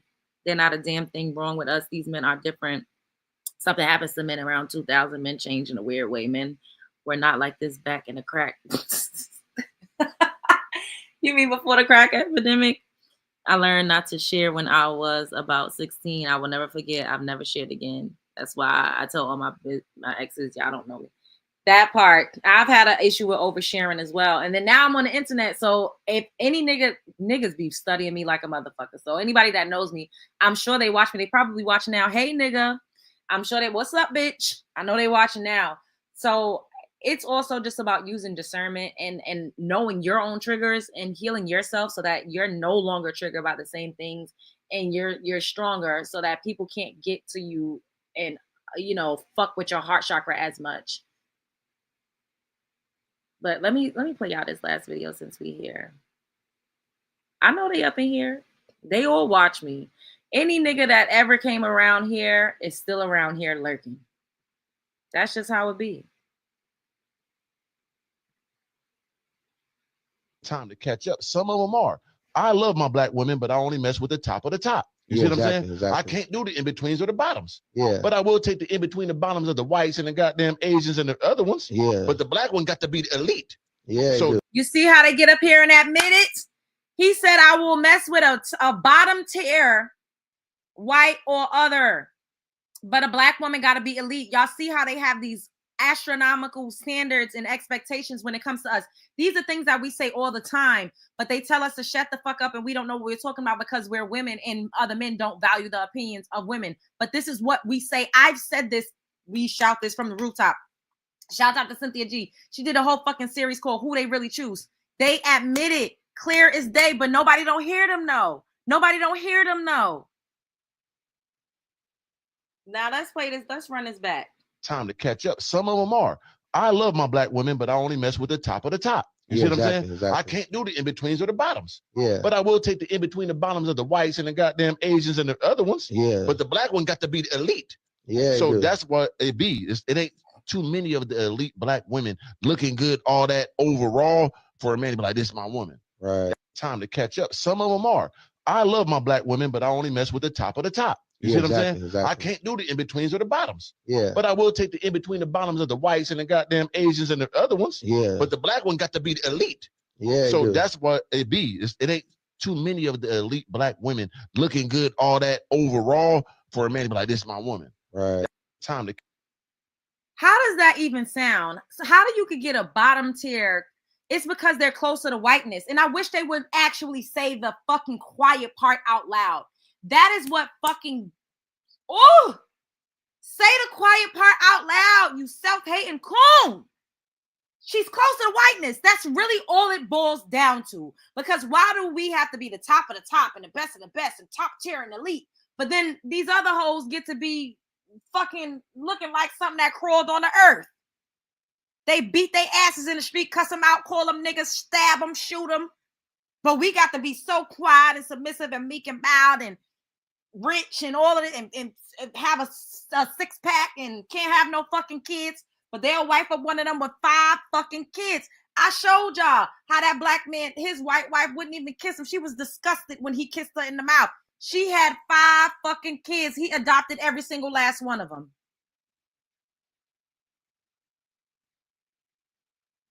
Y'all see how that go? Y'all see how that go?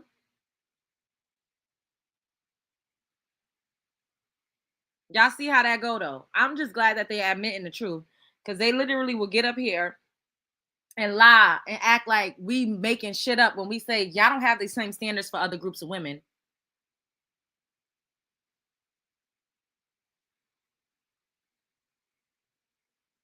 What do they call themselves? I don't know. It's this just says this rich YouTuber says black women must be top tier, but he will take a lower tier white woman or Asian woman. It's not, I don't know who. Let me see. LMA, this is what black women have been saying for years.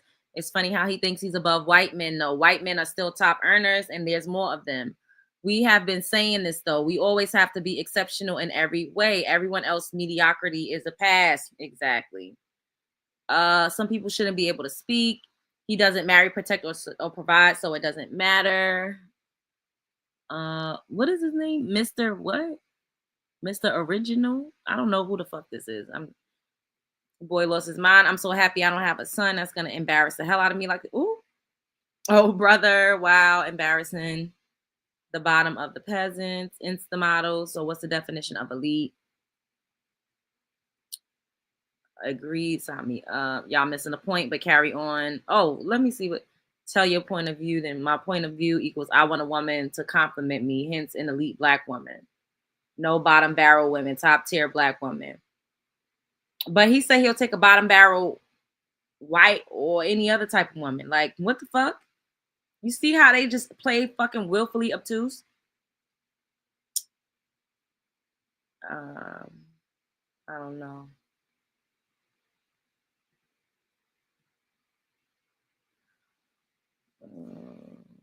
Have they ever really benefited being so close to whiteness? I don't know. I guess maybe they feel like they could get in, like be in a different social class, or they could walk into different spaces, but they still gonna be the nigger in the room. So I don't know. I don't know. But when you are top tier, they become insecure, resentful, and they want to humble, hurt, and humiliate us. Then still cheat. No, he will drop to his knees for a clear man. Ooh, son. The thing is, oh my God, I got to send this to LJ right now. That interracial couple and what the black guy said on Joe Budden. Oh, yes, I remember that. Hey, Candy Cane. How he pretty much was acting like she was supposed to give him some of the money that her ex-marriage awarded her. And she was like, but that money for my kids, though. Because he like, oh, because a white woman, they'll build with you. They'll do this. He like, but yeah, but I still have access to it if I need it. And she just looked at him like he had 3 fucking heads. They always try to triangulate us with white women when white women literally feel the same. If not, they have more of that mentality that they're not about to be building with no grown-ass man. Not the ones that's not bottom tier. And that's what I said. I'm like, that you could get a bottom tier one and expect them to not expect too much from you because they can't get a man in their own community that's really going to put on for them.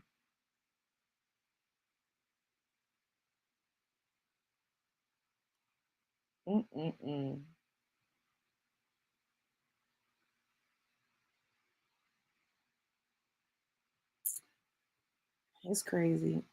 We don't know the name of the podcast. I don't know. I don't know. You could put in, I don't know if his name is Mr. Original. You could try to find it. Exactly. They gonna learn if they gonna learn if a war break out and if segregation was really legal, like, because it's not, and not in the sense that we think we're still protected under the civil rights laws. But if it really was, and they couldn't go into certain stores, I bet my bottom fucking dollar, they clear girlfriends would leave their fucking ass out on the street and go shopping whatever establishment they will need to go in, or go and pick up some food from wherever the fuck they wanted to go. Even if they just was going in to get takeout, they would leave they black ass, they would leave they niggers right out on the fucking curb, bitch. They would be right out on the motherfucking sidewalk if they couldn't go into certain establishments with them. You think they not gonna go shop in Saks or in fucking Bergdorf or in Bloomingdale's because they nigger can't go in there with them? Nope, they gonna leave that nigga right outside or tell him to stay home. You think they're not gonna go to fucking Mr. Chow's or wherever it is that they want to go to the fucking steakhouse to get some food because they nigga can't go in? Absolutely not. They're gonna be in for a rude awakening. Some of them, I mean, some might fight for the niggas. Some might, but as a collective, I don't think so. I'm sorry. I just don't see it. I could be wrong. But I just don't see it. But you never know. You never know. Can we get 5 more likes? Because I don't know why everybody just ain't smash like button when they came up in here. Can we have 5 more likes? Everybody smash the like button for me. Give me a thumbs up. And subscribe to the channel if you're not already subscribed. They are experiencing fuck around and find out, gay or straight. Black men don't get picked either way. Ooh. I knew this black guy that dated an Asian woman who owned a nail shop, was low tiered physically, and she did not put him on the slide or slide him nothing under the table when his pockets was low. They don't do that. I don't know why they be acting like these women ride or die. A lot of them are really truly gold diggers. A lot of them are really truly hypergamous. That's how they were raised. It's okay to be picky. There's nothing wrong with that. But to speak on the most beautiful women on the world are black people. Shouts out to SM. Can we have 4 more likes? At first, a few might fight, but if life gets too tough and she has to live a black life, she will be out. Thank you. That's my whole point. She gonna pick a motherfucking side and it ain't gonna be his. Black men now believe they are the most desirable all of a sudden because they predominantly are larger downstairs. Oh boy, they swear that. First of all, they all do not have a fucking BBC. That's a myth. Can we have 4 more likes? Like, they might be fetishized for some sex, but that's about as far as I go. When Jeannie Ma said she want the dark meat on the side, and look at what happened when Jeannie Ma tried to make the dark meat the main course. He baby mama'd her the fuck out. Y'all see what happens? He baby mama'd her the fuck out real bad. She made that dark meat. She should have kept that dark meat on the side. She made that dark meat the main course, and he baby mama'd her the fuck out. Put her out the house. She had to get a court order to go in the house and collect her belongings. Embarrassed her real hard. Went on a goddamn podcast with Nia Long talking about how he need the black women to nurse him back to health and he want to come back home and all of this other shit. Called her a motherfucking dragon. She said she was a dragon, and she used to cuss him out like a dog in the street. I'd love to know what Jeannie thinks about the dark meat now. Ooh. Can we have 4 more likes? Everybody smash the video for me. Hit the thumbs up. Jeannie Ma is the biggest cautionary tale. Forgive me for laughing, but she asked for that embarrassment. Child. That's why I be so nervous, because I be thinking like, I really be feeling like I want to have a child, but I be like, damn, it got to be attached to a man. Like, what the fuck? And then I just be praying and praying to God, like, you know, if I do get blessed to have a baby, just send me the right type of man to do it with. Like, I really like that be in my prayers. If I don't have children, I would be okay. Because sometimes I go back and forth. I'll tell y'all this. I go back and forth. Like, I'd be like, damn, I want to have at least 1 baby. Then I'd be like, I don't really know.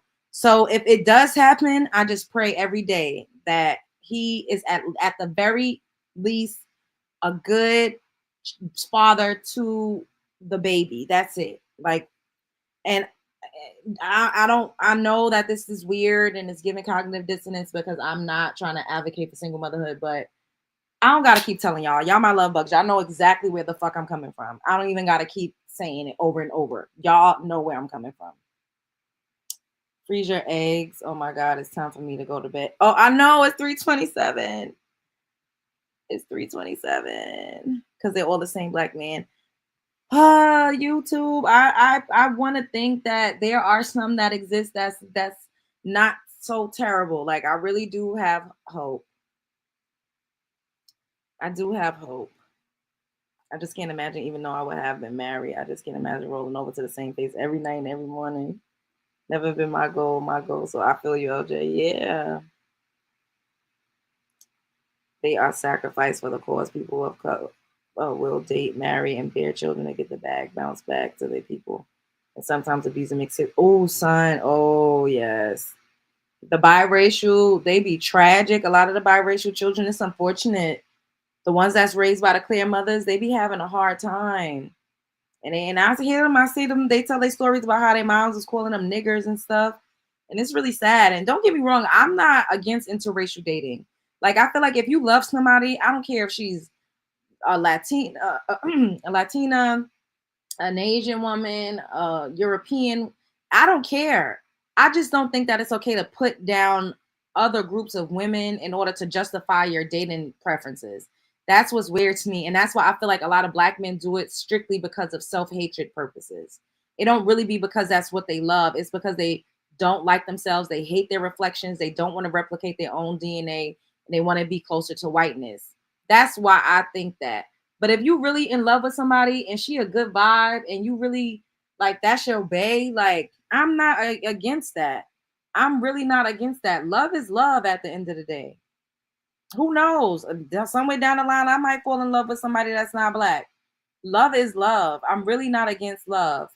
But I'm just against it when you're only doing it to spite another group of people. Like, I don't like that. That shit is so whack to me. Like, why do you have to talk down on somebody else just to big up the next bitch? Like, that's weak as fuck to me. Like, if you really in love with this woman, then love on that. You should have love, period. Like, they be coming across so hateful and evil and vindictive and like not like they don't even seem like they be in happy relationships with their women that the others.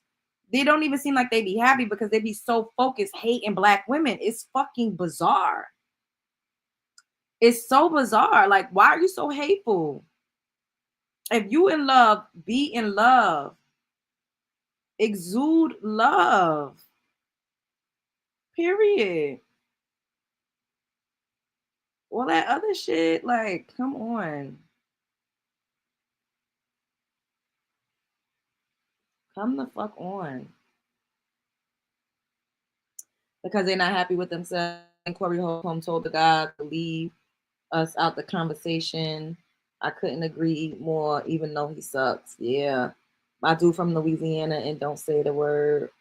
Okay. Interracial dating is only wrong when it's a fetish. Exactly.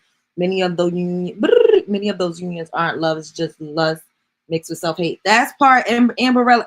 That's my whole point. Like, I am not, that's why I have to say what I'm saying, because I feel like when I talk, people, you know, they intentionally misunderstand every fucking thing that I'm saying. I do not think that there's anything wrong with interracial dating. I don't. Now, do I prefer that? No. No, I do not prefer that. But if I were to fall in love with a person and he just so happens to be other, I'm gonna be in love with my fucking man. Like, ain't nobody gonna tell me who I could be in love with, because it will not be coming from a place of me hating black men. It wouldn't be coming from a place of, oh, I hate this black man. I hate this black man. Like, it wouldn't be coming from that space. It really would be coming from a place of love. And that is the element that's missing with a lot of these black men, from what I gather. The element of love does not ever really truly seem to be there. Like, they always operate from a place of hatred for somebody else.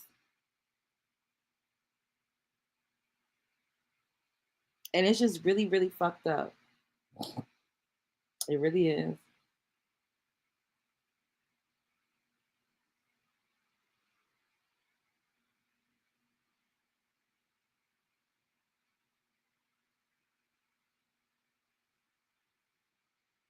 But it is what it is, y'all. It is what it is. It is. It is. It is what it is. The only problem is Filipino women are marries older men from America, 50 years old. So the age gap relationships be too much.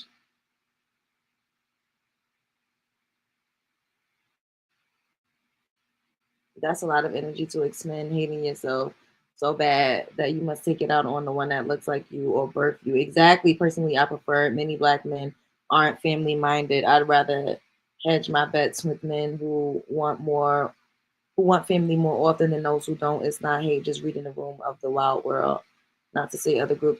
And you know, Amberella, so what I be thinking, honestly, is that culturally, we just might need to date Black men that are not American if you still want to date a Black man. Because African men, baby, they generous. They way more generous than a lot of American men. And I can say that from experience. I can personally say that from experience. Way more generous.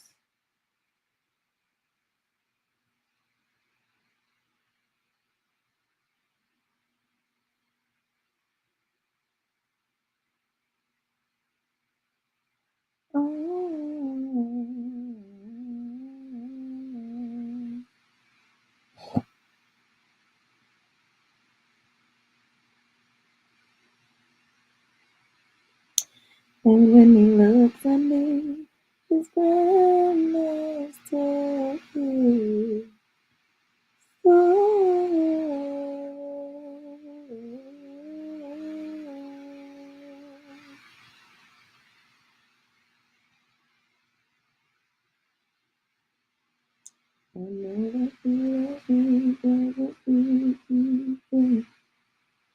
The African men around here are tight as hell. They send my money back home. Not the African men is tight as hell, child. They hot blooded and they really used to being a servant. I want an African like Shamia. Exact that part, son. Yes. Girl, I don't want to go to bed mad at you, girl. I don't want you to go to bed mad at me. Who you mad at?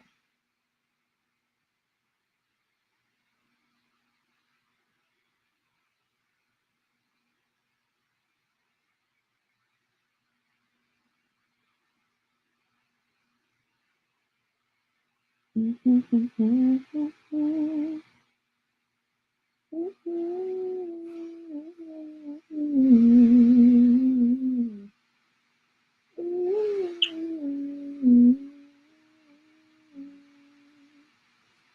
wish we could have done a call-in. We could do one. It's kind of late now to do a call-in. It's like 3:36. I ain't got the energy. But we'll do another hot topics. I got some other things we could talk about tomorrow. Some other videos in the queue. And I'm sure something else will happen that we could talk about. I wish that I could pull people in when we do the vertical calls, the vertical lives. I really wish I could.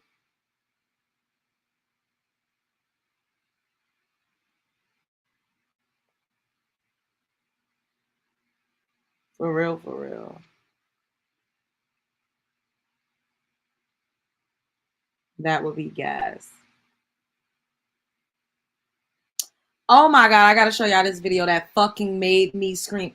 This video is so hilarious to me. Oh my God, I was crying literal fucking tears when I saw it. Speaking of interracial dating, y'all gotta see this shit. Yeah, I cannot. Look at this.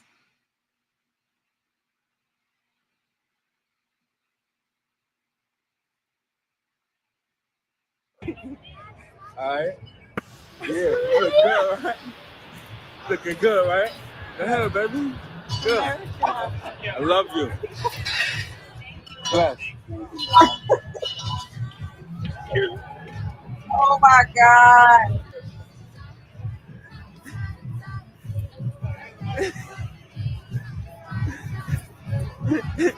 I'm gonna tear ass as soon as I turn this corner. I'm gonna tear ass. All right. Yeah, you look good, right? Looking good, right? Go ahead, baby. Good. I love you. Bless. Why was she crying? She said American Africa and started crying. This shit took me out so fucking bad when I first saw it.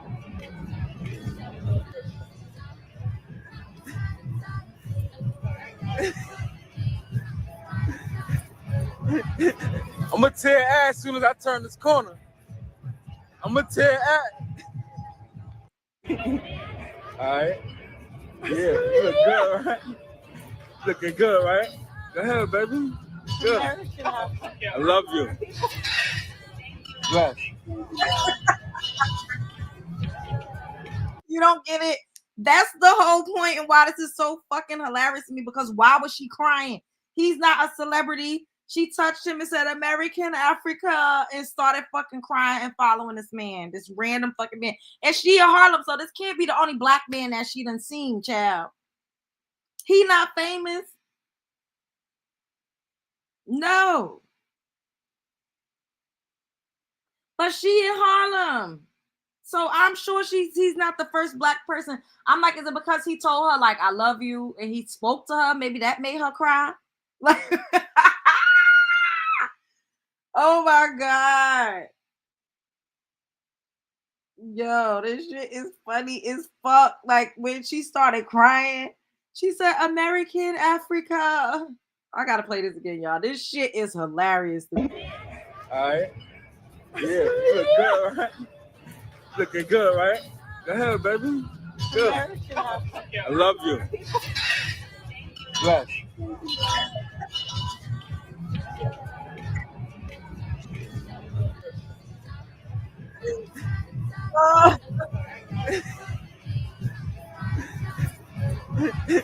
I'm gonna tear ass as soon as I turn this corner.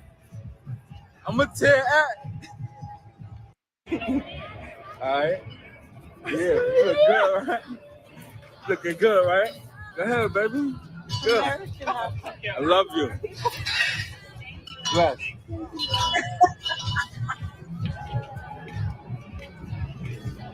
Oh my God. American Africa. She gonna start crying. What in the rise? Yo, I cannot. I've got to play this again before we leave.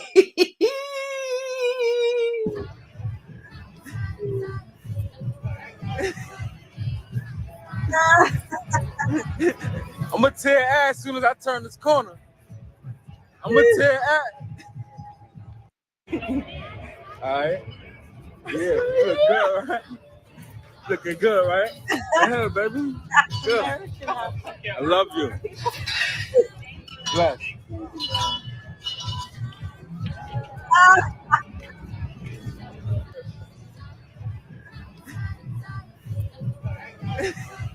No, this shit took me the fuck out of town so bad. Why would she say American Africa? She didn't even say American, African American. She said American Africa and started fucking crying. He said, I love you. He said, damn, baby, because she was trying to rub and caress him, trying to touch his head. That shit had me screaming so fucking bad. Why she was crying? I cannot. Mia, you hollered, right? That was fucking, yo, that was the funniest shit I saw. And you know that made his whole entire fucking life. Yo, I had the Asian lady, she was crying and shit over me, trying to touch me and shit. You know he was telling that story for days. Look how hard he was cheesing. She thought that was the Bronx. Or she crying, dude. They about to go on a honeymoon. She about to get hurt. This is why black men be like, black women don't love them like the because they want us to cry in the street for them. Many of you gold dig only when the man is rich with his family. You can't expect these other dudes not to have these other particular mindsets because you conceive these men. What? How we digging for gold and y'all don't have gold? Where's the gold that we dig for? A lot of y'all don't have gold for us to dig for. A lot of black women really just love y'all for y'all. And then we still get treated like shit at the end of the day. So go wherever you need to go to make yourself feel better. So many questions left unanswered. Because why did she start crying? It was her saying, American Africa, and then crying. Oh, that shit fried me, y'all. That fried me so bad. I was screaming. I screamed. I was literally crying tears the first time I saw that video. I watched it so many times. You in the Midwest, women have fetishes for African men. Everybody give him a hand clap. Oh, we have our one lonely troll. Oh, Mia. That's funny. Coming in here saying we gold digging. Gold digging on what? Y'all don't have money to gold dig off of like that. As a collective, black men don't have gold to take. So I don't know why y'all even created that from. Y'all created that from a subset group of women on the internet that have BBLs that want to be flown out that y'all would never see in real life. But the women in y'all's real life is not gold digging on you. She just wants you to be what you claim to be, which is a provider. And y'all get mad when women actually expect y'all to be what y'all claim y'all are. Y'all say y'all providers. And then when we say, okay, so provide, then y'all get mad and say we a gold digger. Exactly, Amberella.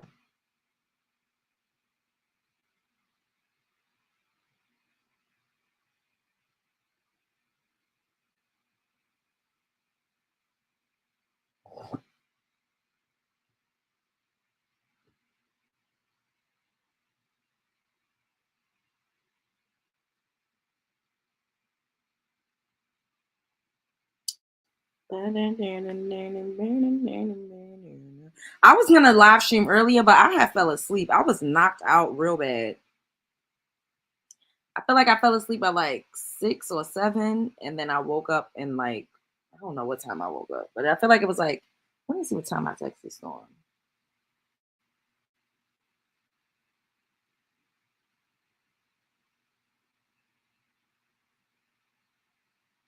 What time I texted him back? So I woke up at like 11:40 because I texted him back at 11:44. So if I went to sleep, I went to sleep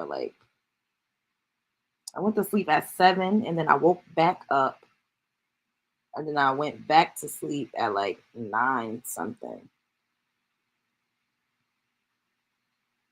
So I slept for like 3 hours and change altogether. Slept for like 3 hours and change, and then when I get off here, I'm not gonna go straight to sleep. I'm just going. I don't know what I'm gonna do. I don't feel like getting on camera, so I'm definitely not about to make no TikToks. But I probably just find something to watch. You said you sent you sent me something weird, boo, on IG. I didn't see nothing on TikTok. Let's see.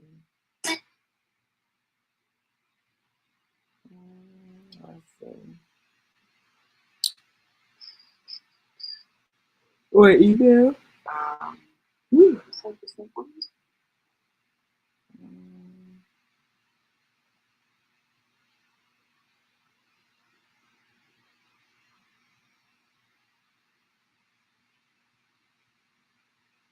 I don't see any new messages.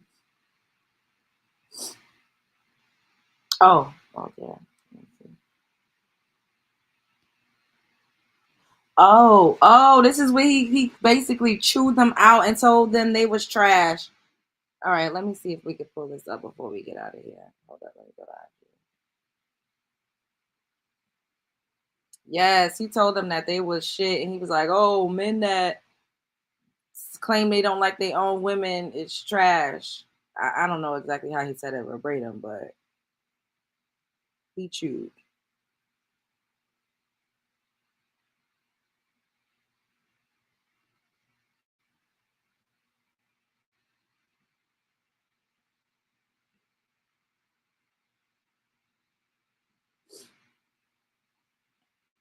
Somebody's watching me. Oh.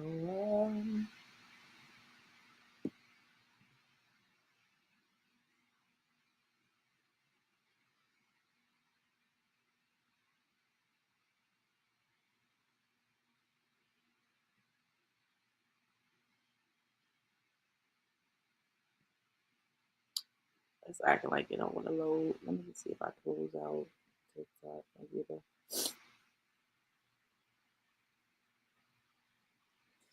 I'm gonna end up needing to get a new computer soon. Let me knock on wood so that this can last until I could actually like fully purchase one. Okay, let's see. Hold up. Let me share the screen.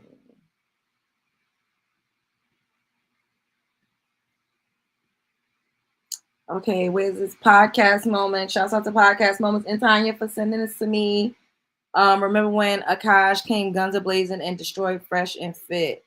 Oh, this is 2 years ago. It's recently resurfaced because I've seen this recently on TikTok. Can y'all see? Let me see. Make sure y'all can see it. Yeah, okay, y'all can see it. Yeah, here's where I'm coming from. Yeah. I don't have a problem. Well, I'm not saying I don't have a problem with a joke, but I have empathy for trying to be funny, and then it comes out fucked up, and then everybody's on your neck. Exactly. That's something I can speak to Black a lot more. I can speak to, yo, you're trying to be funny. It comes out fucked up. That's not what you meant. What I don't like, what I find corny as fuck, is my preference, not my women. Now, I thought it was I'm not dating my women, period, which is the corniest human being outside of a criminal to me, period. It's just, those are your roots. Those women are reflected in your roots. So if you're saying, hey, I don't generally date them, but I have more space for it, even though I still think it's a little corny between, that's just my thing. Like Akash is the extreme. Like Akash only dates brown. Oh, okay. Akash has been with one girl in his life who is his wife. That's my wife. That's an so Indian this woman. is that was like important to loyal me. through and through. Okay. And I understand it's not as important for y'all, but as an Indian, there's not a lot of us who are famous. So whether you like it or not, people are looking at you as a role model. You guys have established yourselves as role models, from simps to pimps, which is another motto I find kind of corny, but I looked into what you guys are about. And a lot of this shit is just childish, which is fine if you want to be funny. We just talked about how doctors ain't shit for 45 minutes. We are not in any way life coaching. We're not in any way trying to help men outside of, hey, come have a laugh for a couple hours. If you're going to paint yourself as life coaches and then say shit like, you know what I mean? I just don't really fuck with black girls. Like Notice how they have no smoke. They didn't say shit. They didn't overtalk him. They literally let that man talk. Yeah, they're definitely not American. The darker skinned one, I don't know if he's like Nigerian or something, but she said he's Sudanese. Yeah, they not. So I guess, I don't know if he considers himself like Middle Eastern, but they're not American. So for them to come over here and talk shit to American women and for black, that's why I be having a hard time. Like, I'm just gonna keep it real. And I've yelled and screamed about this, but I feel like black American men really need to step it the fuck up. Like, they're so embarrassing on the world stage. The way that they literally leave us open, like for motherfuckers to just go open season on us, is absolutely insane. Nobody should ever feel like, even if they don't want to date us necessarily, we're still their sisters, their fucking mothers. Like, they're too individualistic. They only will stand up for literally their own sister. But on a world stage, like, they need to step the fuck up. Like, it's so humiliating how every other group of men feel like they can attack us. Everybody just feels like they can attack us because these niggas really don't fucking put on for us. They act like they scary. And that shit is fucking bogus. And I'm gonna say this on TikTok tomorrow, because we gonna talk about this shit tomorrow too, because the shit is fucked up. Like, they allow Nigerian men to disrespect us. They allow fucking Middle Eastern men to disrespect us. The clear men, white women disrespect us. Every fucking body feel like they could say something because they literally do not fucking stand up for shit. Like, what the fuck? They need to step their dicks up.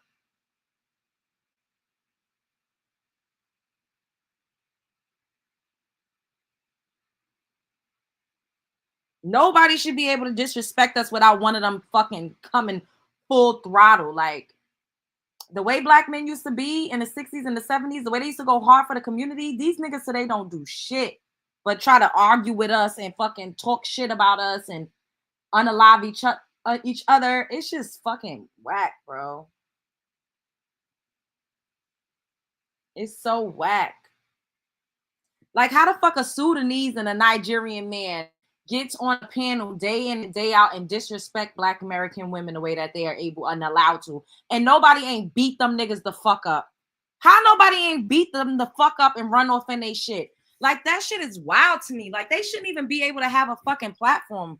I mean, now they don't have the same platform that they used to, but the fact that they still even felt emboldened enough to fucking come out their face like that and having on a group of women that don't belong to them, that didn't raise them, that they don't even fucking directly relate to, that shit infuriates me, bro. Like, what the fuck?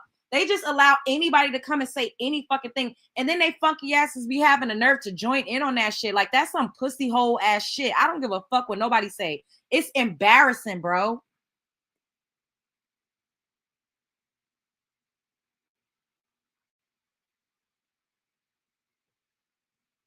In the UK, they are considered lower than dirt. So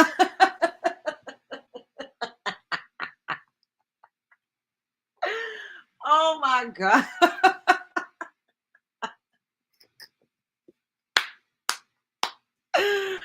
Oh my God. They are weak. The way Sin G says they like to hide under the skirts of clear women. So true. For real. It's like, what the fuck? And then when we defend ourselves, they say we masculine. But we don't have no fucking defense. When we defend, we're going to do a vertical out this tomorrow. Well, today. But when we defend ourselves, they say we're masculine and we're strong and we're independent.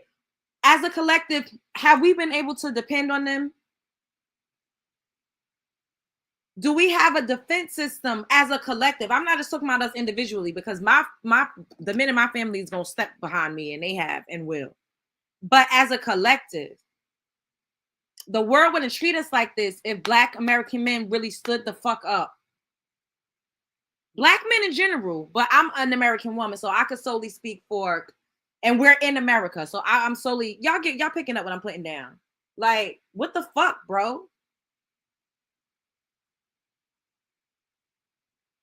It's sadly Black American men are sitting up and agreeing with them. That part, while putting a battery in their backs to attack us. That part, Shantia, is fucking utterly disgusting. I remember that girl bought a guy, and to handle him, he had to go and get a tool and was still scared like a little punk. That's how it be. Migraine is the word. Not migraine.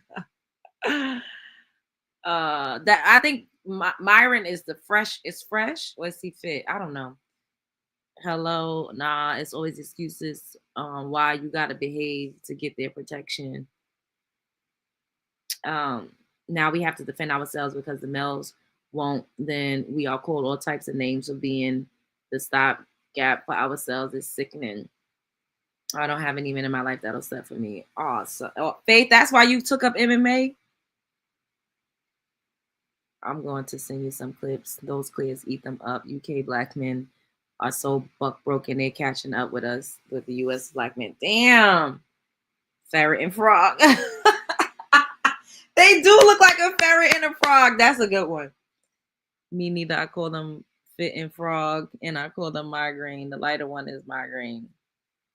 I used to know who they were, but look how relevant they are now. It's amazing. Or irrelevant. Yeah, they are irrelevant. Both of them were just funky and slow. But it's just crazy how they're not even American, and they just get to come over here and blatantly disrespect us. And American men just don't say shit. They actually, oh yeah, it's true. Yeah, yeah. Like Black women didn't fucking raise you and bring you into this fucking world, you piece of shit. Anyways, this shit about to fucking make my blood pressure go up. I love y'all. I'm gonna come back. I'm gonna see y'all in a few hours. I'm gonna probably, I don't know, talk on the phone for a little bit, and then eventually I'm gonna go back to sleep. Probably go back to sleep in like maybe 2 hours or something like that. But that shit is out of line. And the 304s that they have as guests make it even more. Oh my God, Mia. They intentionally pick girls that are fucking 22 years old with 100 bodies that's on OnlyFans to represent Black women as a whole. Like, it's just ridiculous. I cannot. Black men / African men with that mindset usually get their payback. Look how bad OJ, Kanye, and an African man unalive by his white girlfriend felt. Yeah, Kanye definitely got some shit coming to him. I don't wish nothing bad on anybody, but him talking about the Jay-Z and Beyonce kids like that, that's just not gonna blow over. Something gonna happen. I don't know what, and I don't know when. Yep, son. Say some affirmations for us to clean the air. I don't even have my cards. Oh, I got some right here in front of me on my wall. Why wouldn't I have everything I want? Love is all around me. Of course it all worked out. It always does. You make 5+ figures monthly, 6 figures monthly. You have the best fans, followers, supporters, and subscribers. What you want absolutely wants you. Today is going to be a great day. And so it is. Show up as her, be her. Life is a movie. You're starring in it. The world is a stage. You are at the center of it. It gets greater later. And we're going to continue to put on for ourselves. And there are men that do love us, that look just like us. They just need to stand the fuck up and step the fuck out more. They're too silent for my liking. They're way too quiet. Like they keep saying, oh, we divided and this and that, but they don't. Some of them, I do see pockets of them speaking out, but not enough. And that's the only reason why Dr. Umar Pookie head ass get so much love he get, is because he would be like, black bunnies never, snow bunnies never, black women forever. And we're so thirsty for black men to act like he like us. So that's why people still rock with him. But imagine if it was like a bunch of fucking men that actually were stand-up men in the community that literally stood up for us. Imagine that. Imagine a world where we turned on podcasts and they were speaking life into us instead of tearing us down and taking accountability for leaving us to fucking raise the kids and build up the fucking community and be pillars all on our own. Imagine that. All right, y'all. I'm going to talk to y'all later. Spread love. It's the Brooklyn way. Like, comment, subscribe, share this video because I know you care. I love y'all so much. Sweet dreams.